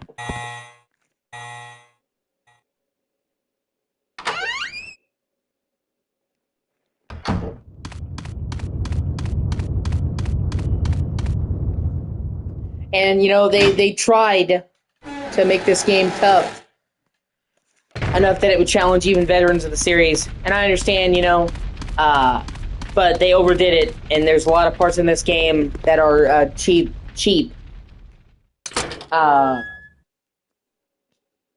Where they kind of overdo it. Because usually Resident Evil's tough but fair. And that's why I think this game would greatly benefit from a remake. Where they could iron out some of that shit. Plus, like I said, you know, fully rotatable camera, pre-aiming, all that shit. That's what they did with the other Resident Evil games. And they were fantastic, so. They've already remade Resident Evil 2. And Code Veronica is like the next game after 2 from Claire's side, so I'd really like to see it get remade. Well, they've remade Resident Evil 1, 2, 3, and 4. So I hope they get around to remaking Code Veronica. The rumor is that it's in development, but I guess we'll see. And they usually alternate between new Resident Evil games and remakes. Like they did Resident Evil 7, 2017. Then, they did Resident Evil 2 remake, 3 remake, then they did Resident Evil 8. Then they did, Resident Evil 4 remake, then they did, doing Resident Evil 9. Yeah.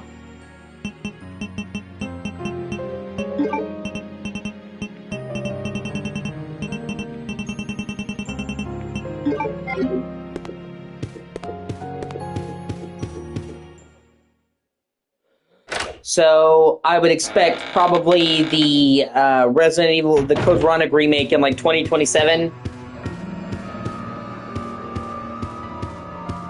Because they have multiple teams at any given time. They have usually have 3 or 4 Resident Evil teams.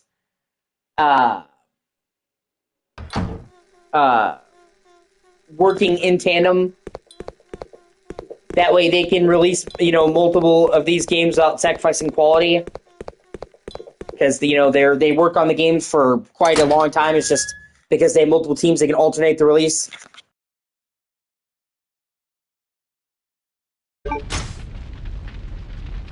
$1998. Resident Evil 2. $1999. Resident Evil 3. 2000. Code Veronica. So, literally, they were delivering Resident Evil games every year. And they weren't missing quality because they had multiple teams working at the same time.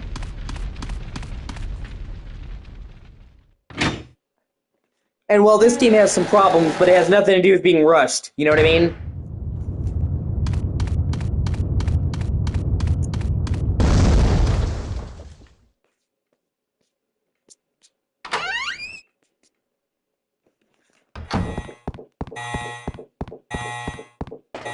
Oh, wait a minute.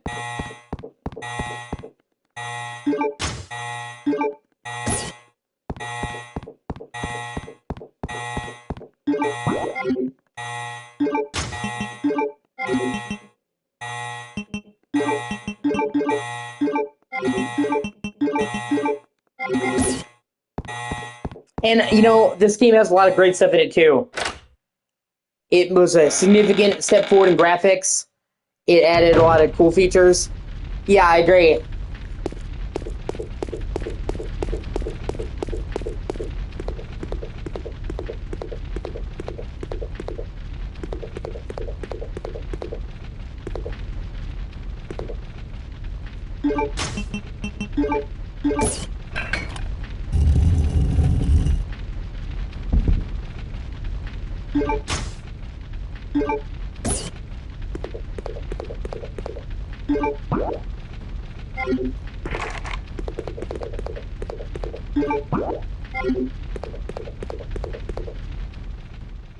And like I said, there is some really cool moments in this game, so it's not all bad. I'm just saying, it's hard.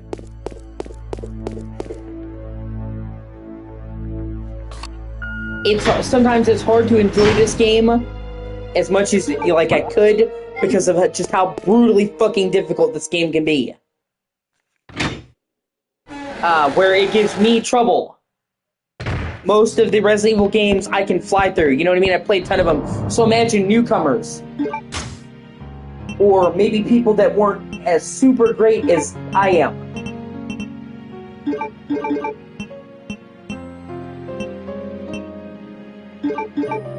So it's kind of this game has a lot to offer, but it's so fucking hard that a lot of people who aren't as good at games are probably not going to get to see that.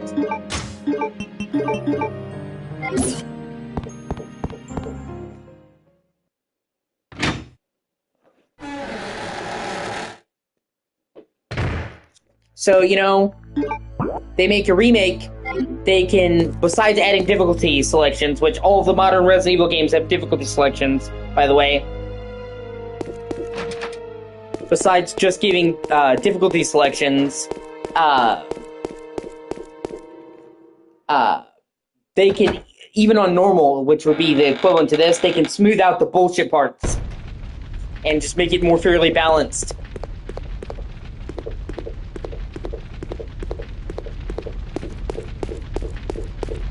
Like I said, I'm hoping, what time is it? Yeah, we have time. We should be able to get to the part I'm talking about that I think you'll love. Because I remember when I first played this game, I got to the particular moment I'm talking about, took my breath away.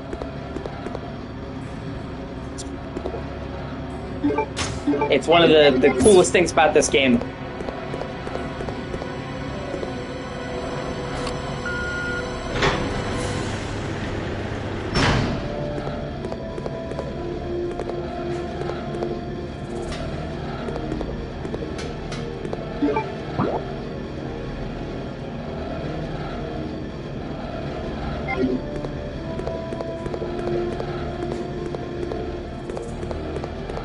And it takes advantage of what this game uniquely does well. Because, like I said, they use pre-rendered art for the classic Resident Evil games, and the advantage of that was that they can make it way more detailed than, you know, the limited graphics on the PlayStation could normally allow. But the bad side was that it had to be static. It had to be fixed camera angles. But because they went real-time graphics with this game, they could have panning shots. Like you'll see as I move around the room, the camera can seamlessly pan. And part of what I'm talking about is actually, besides the setting, there's this really cool pan with the camera. You'll see what I mean. And I'm trying not to spoil it because I really do think you'll fucking dig it. It's, you know, it's just a fucking awesome moment.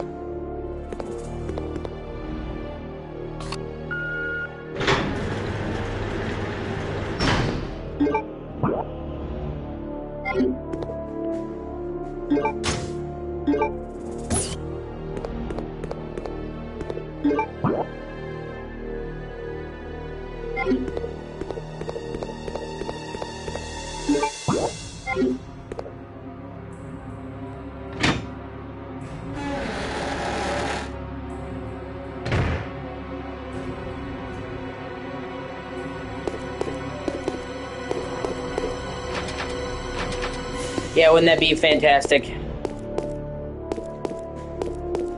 Like, imagine if, like, I could actually help people. Like, developers, like, they would take my advice into account. Oh, that would be so great. Hey, maybe one day.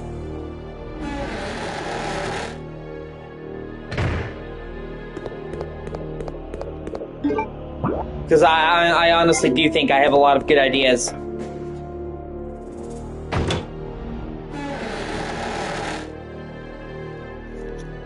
Well, I'm almost there.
Like, I specifically came in here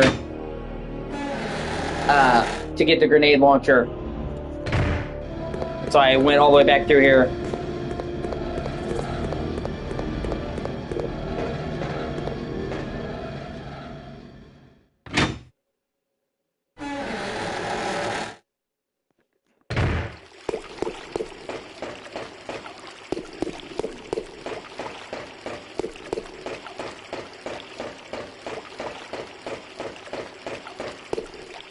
And there's also like a dramatic change in environment that I really think you're gonna dig.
But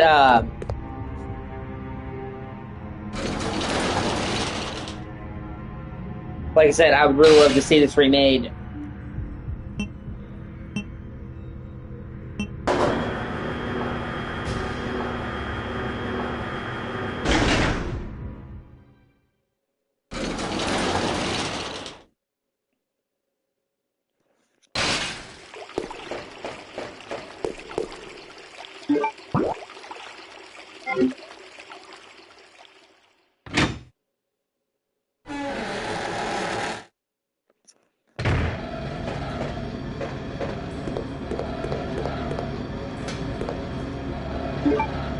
The Resident Evil remakes are fucking fantastic.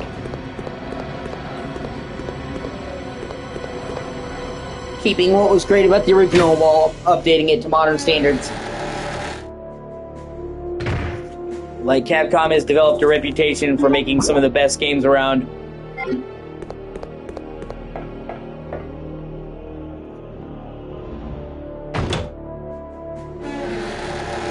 Yeah. Brains. Brains. Of course, if I was a zombie, it'd be feet.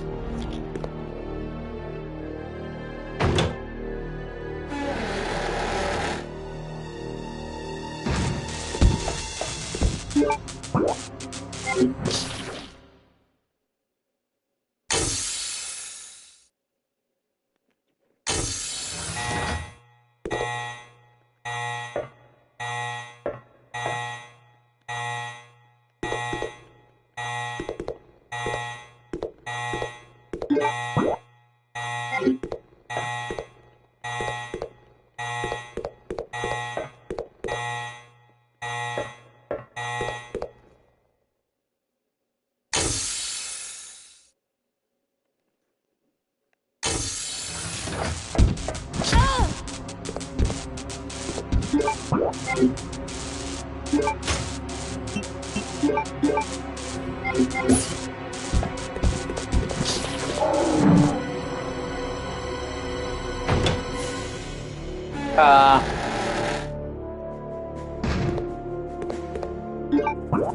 gonna get them sweet food.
No.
Okay, yeah.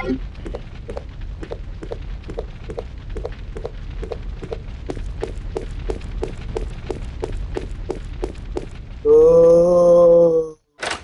Oh. Whoa.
Oh Lord, I'm a bust.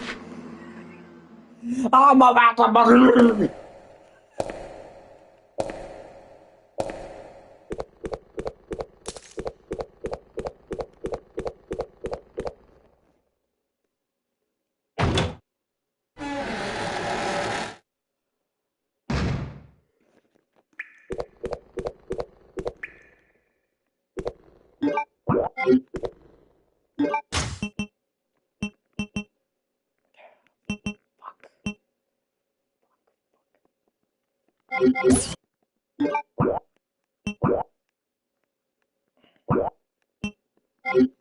Shit.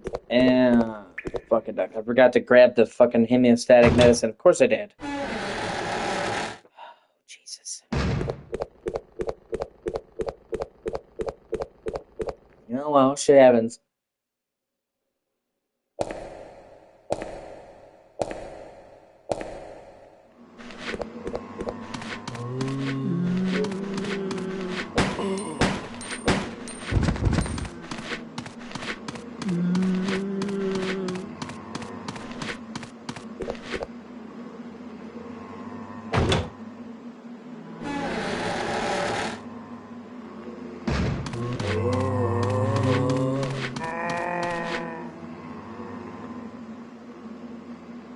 See, like, not having an item box in this entire first area is fucking bullshit. You know, in other Resident Evil games, every major area has at least one item box. No. So if you want to come back here, you gotta run all the way across the fucking bridge.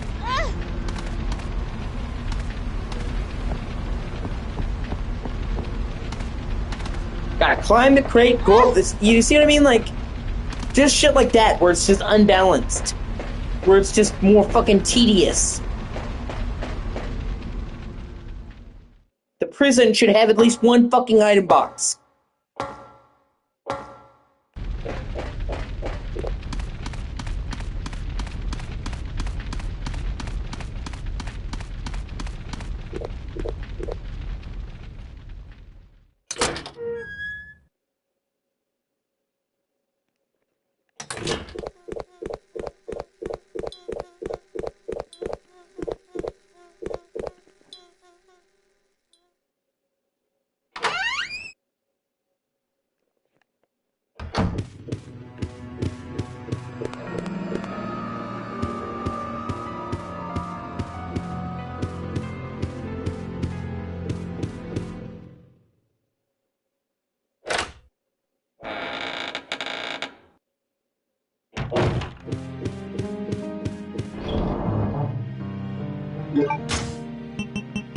Yeah.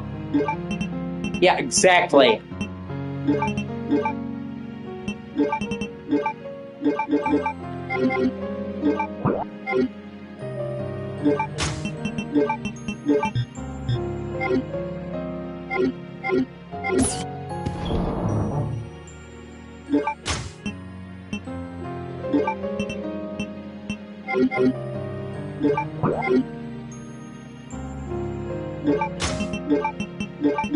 You don't see that in the other games, you know what I mean? Do you see me have to run this far to get back to an item box in the other fucking Resident Evil games? No, because they don't do that. That's what I mean, like, this game is so good in other parts, and then it's just like, fuck. Like, they made it too hard, in a way that feels fucking cheap.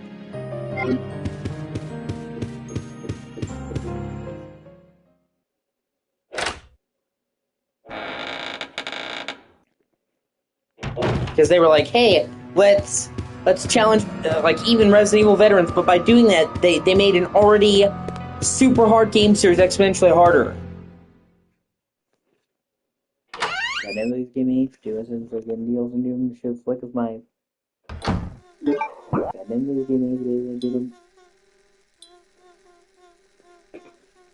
And I mean, like I said, I like the game. I'm not gonna shit on the game. I think it's a great game. I just think that, like, shit like that stops it from being all it could be.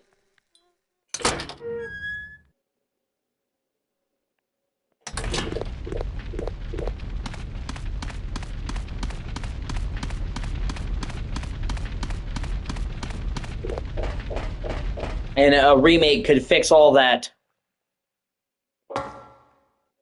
Like, literally, just by placing an item box in the prison, they could fix this whole backtracking bullshit.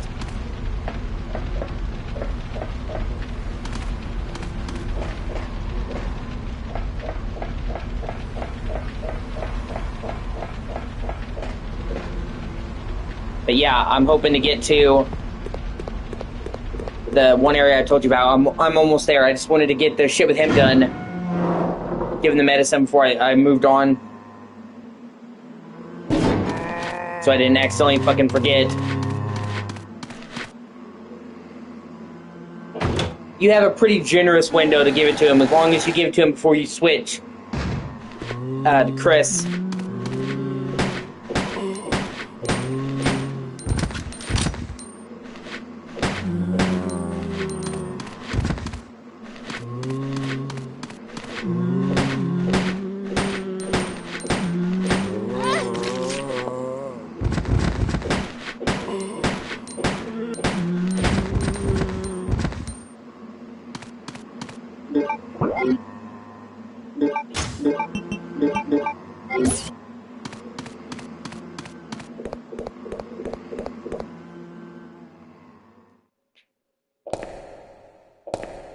Yeah, exactly.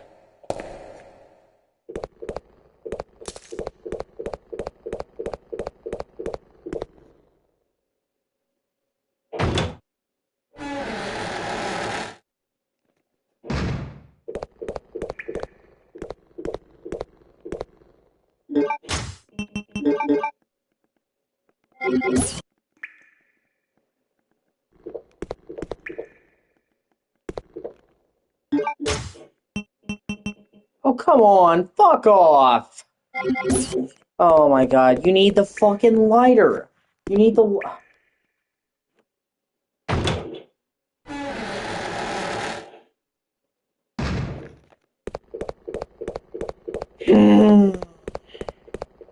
Yes, I need the lighter to give him fucking medicine. So I've got to run back again. Fuck my life.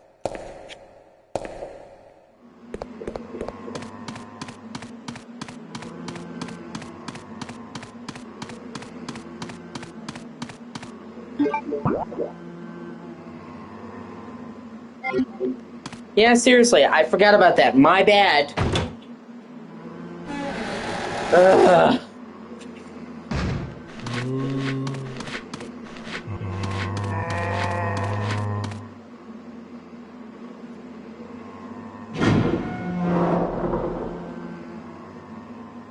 Right?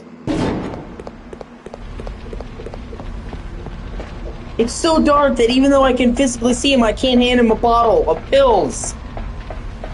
When you give him heroin, yeah. Oh, fuck. I just gotta make sure I can see the veins.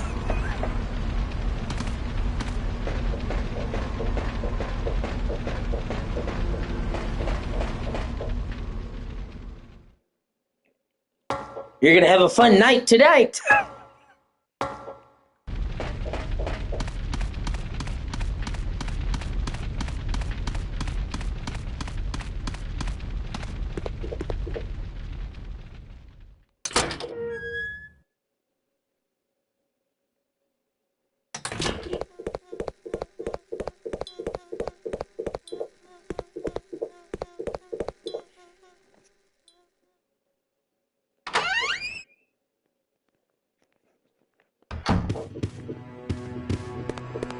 I have become comfortably numb.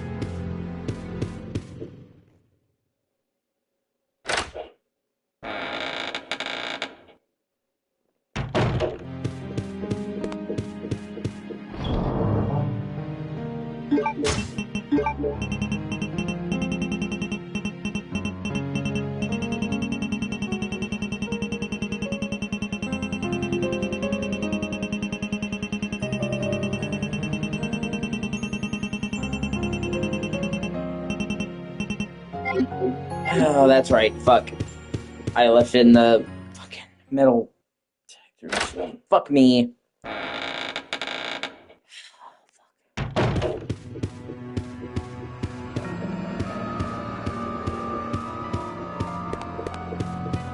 See, it's shit like this that really tries my fucking patience.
Oh my god, get off me, you fucking twat. Nobody likes you.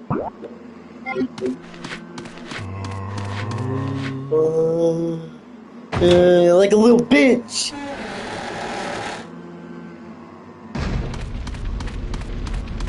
Yeah.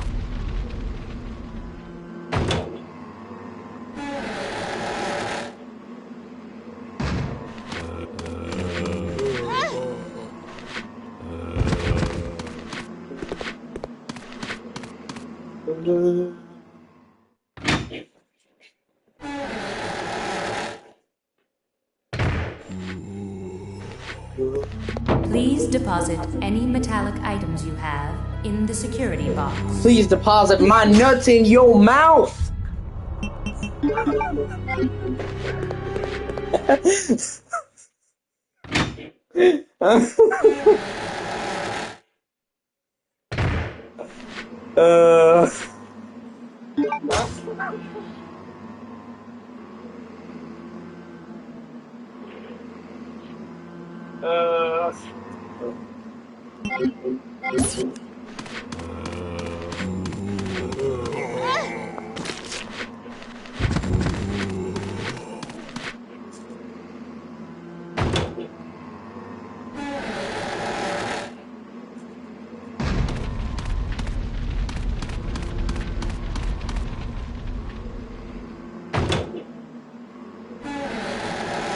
Please deposit.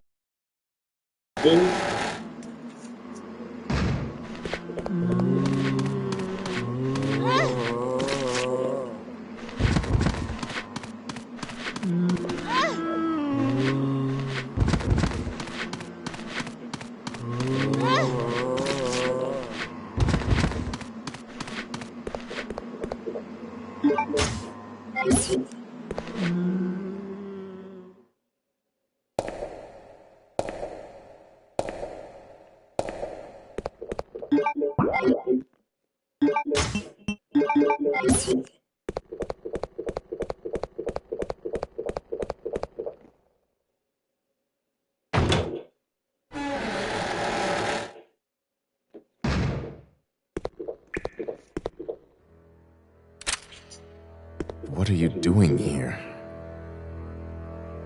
God, never believe. Look, that's my fucking. God, I never believe a game. God, never believe gaming producing. Hemostatic medicine. How kind of you. Thanks. God, never believe finish her up by another poster now, but God, never. Here, let me help you with that. Thanks, but I can take care of myself. Just go. Keep it. It was a gift from my brother. Thanks. Here, let me give you this in return. You might need it later on. Now go. Don't worry about me.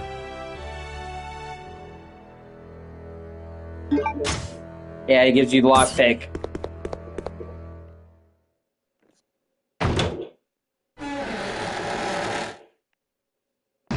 Now that that's finally over, thank fucking God.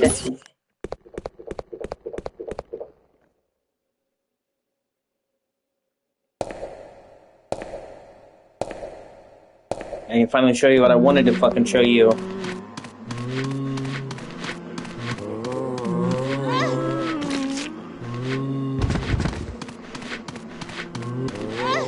Oh my god!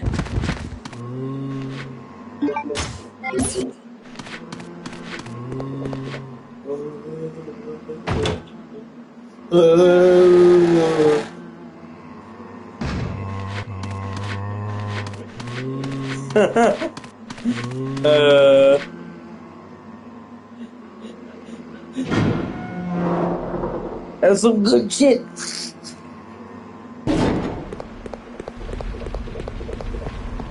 Breaking Resident Evil.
I can finally show you what I wanted to show you. Oh, here in a second.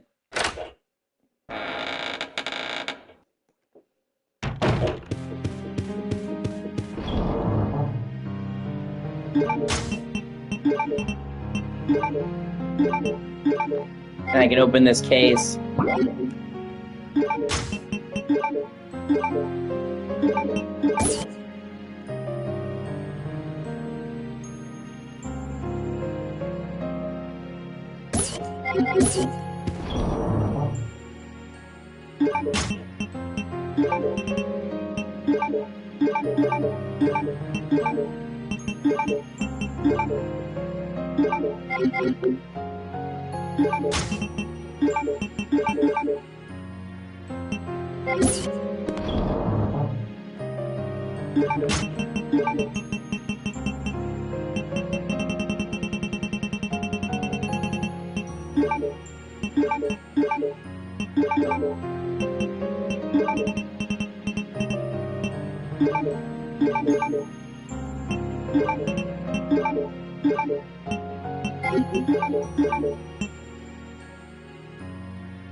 Just save so I make sure I don't have to do that fucking bullshit again.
Dave just got that video playing at his desk. That's not weird.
Now you're gonna see what I was talking about.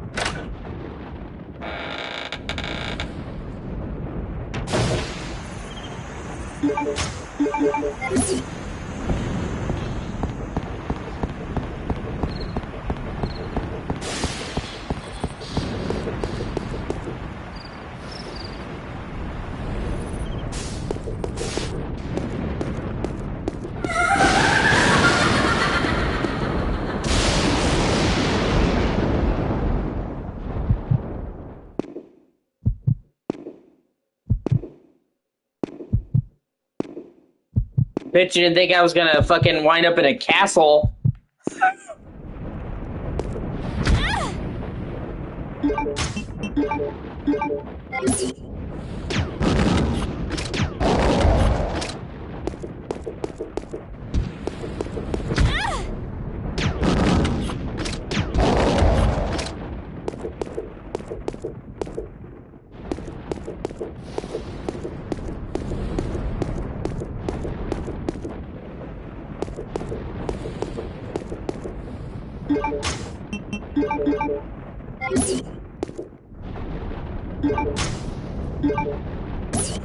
And like I said, the way the camera panned up to show the castle, they could have done that with pre-rendered backgrounds.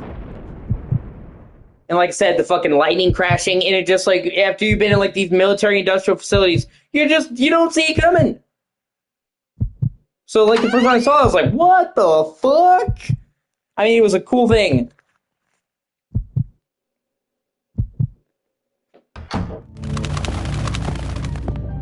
And the castle's got, it's like a gothic medieval castle with fucking spooky lighting.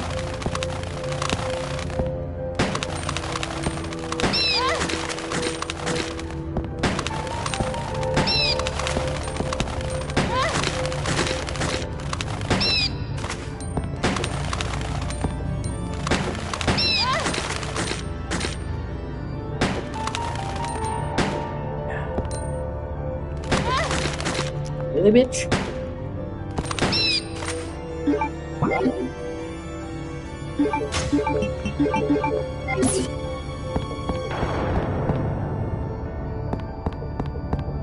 Yeah.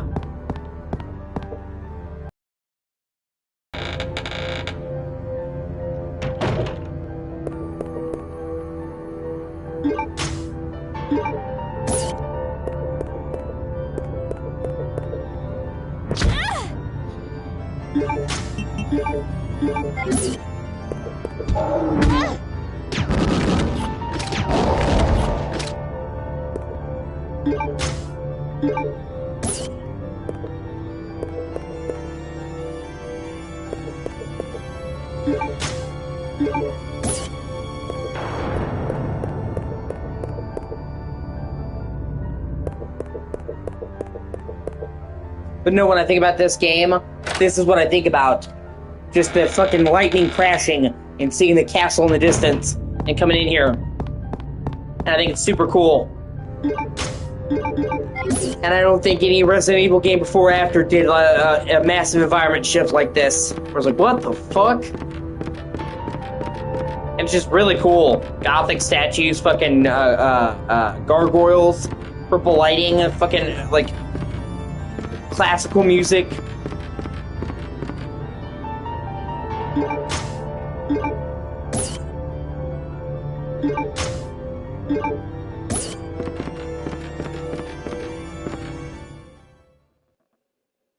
And I know how much you love Gothic shit that would tickle your fancy too. And purple. Keep focused, brother. Our enemy is only a little girl. Oh, why is this taking so long? My apologies, Alexia, but I have been doing my best. The revival of the Ashford family depends on your success, brother. I am aware of that, Alexia.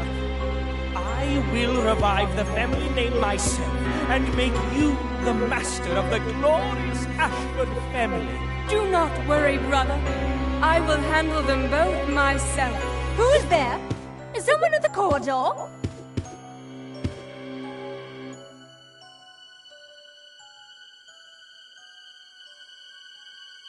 What is it, Alexia? Nothing. I believe I must have been imagining things. Let us go, brother.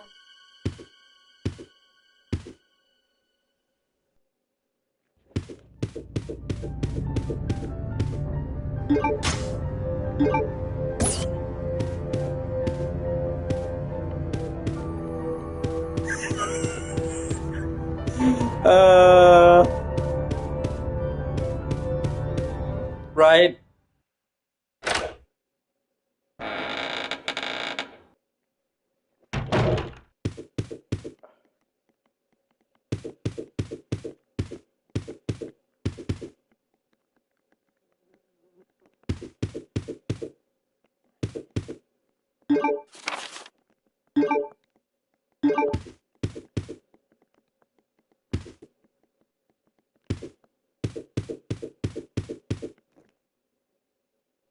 I actually knew a kid that had Webco.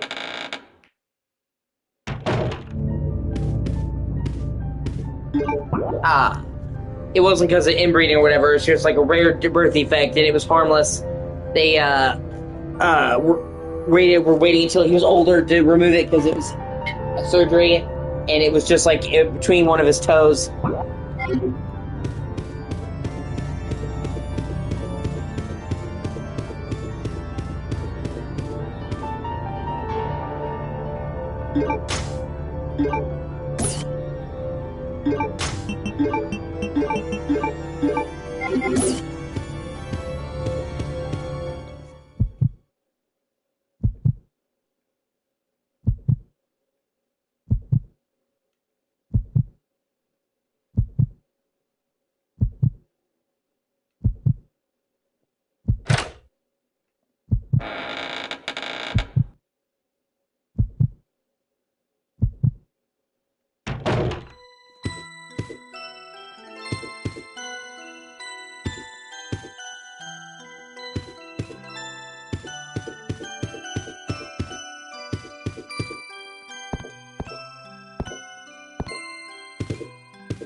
Now imagine how cool this castle could be, and the transition to the castle could be with modern graphics. How fucking awesome that could look and be. And all the remakes, like you saw, added, you know, a bunch of new areas and stuff, so the castle would be even bigger.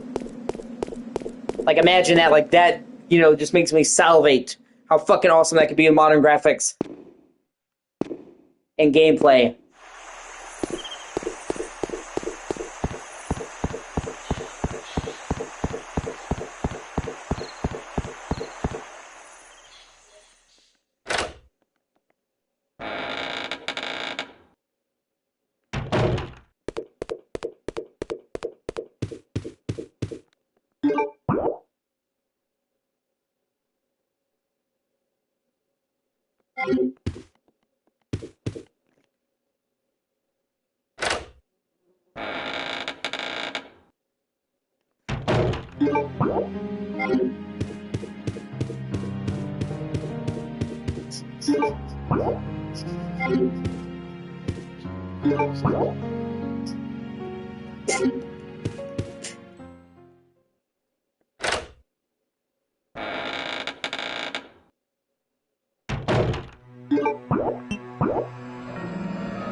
And you actually even wind up going to the fucking Antarctic.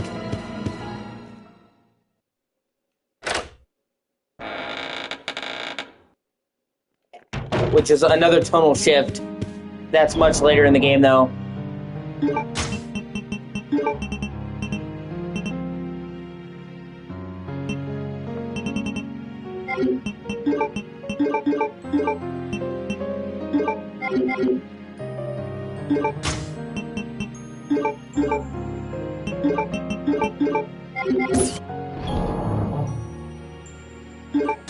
Oh, fucking piece of shit.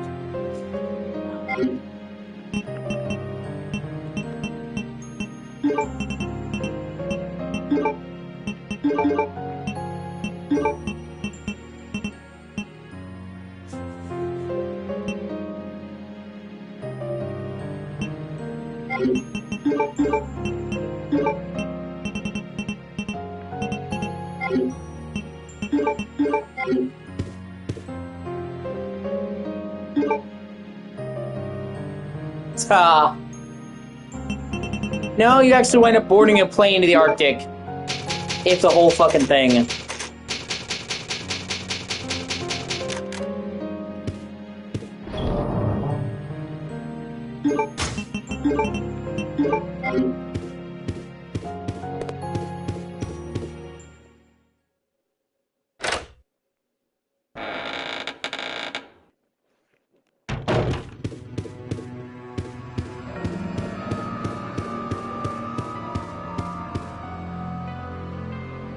And then when you play as Chris, you revisit a lot of the same areas, but they have all new sections, like the prison, the palace, but there's new areas. You're not just revisiting and stuff.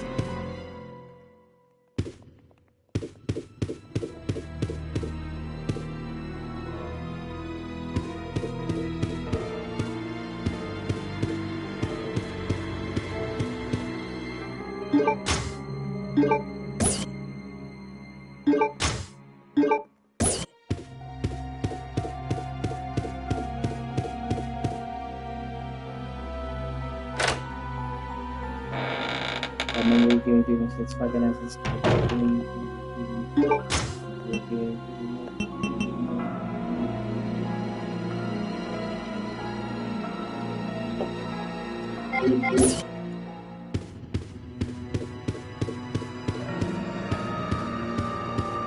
fun fact, not a lot of people know, Claire Redfield has been a reference to Queen. In Resident Evil 2, her jacket says Made in Heaven and is reminiscent of the album cover for one of Queen's albums. And her jacket in this game says Let Me Live, which is another Queen song.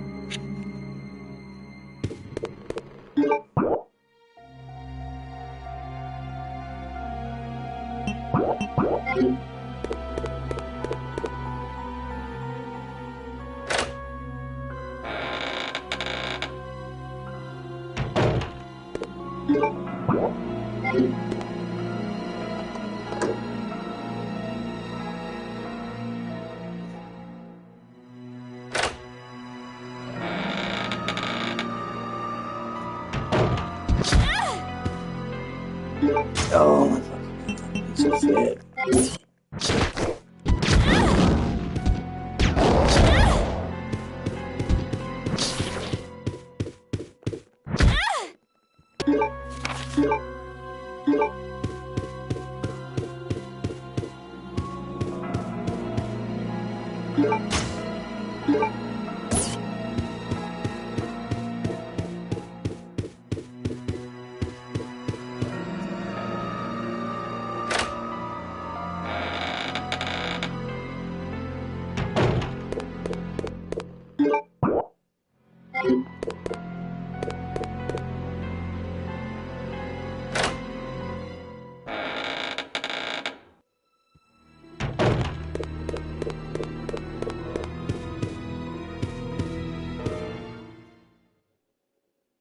Now I gotta backtrack back to the prison.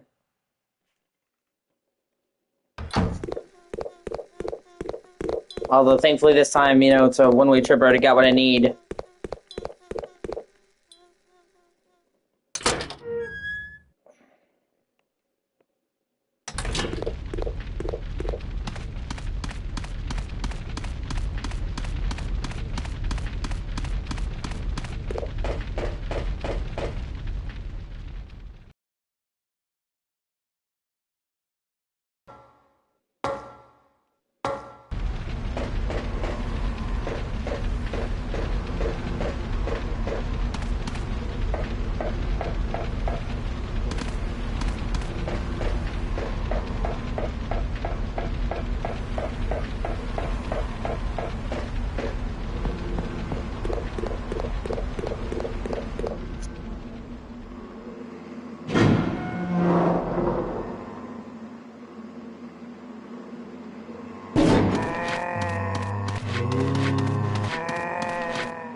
I just saw your comment now.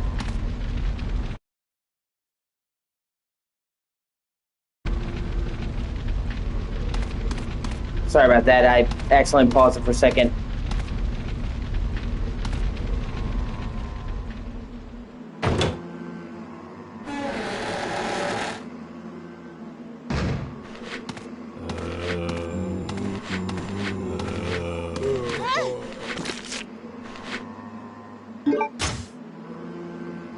Alright, I'll end this part here. I'll be back.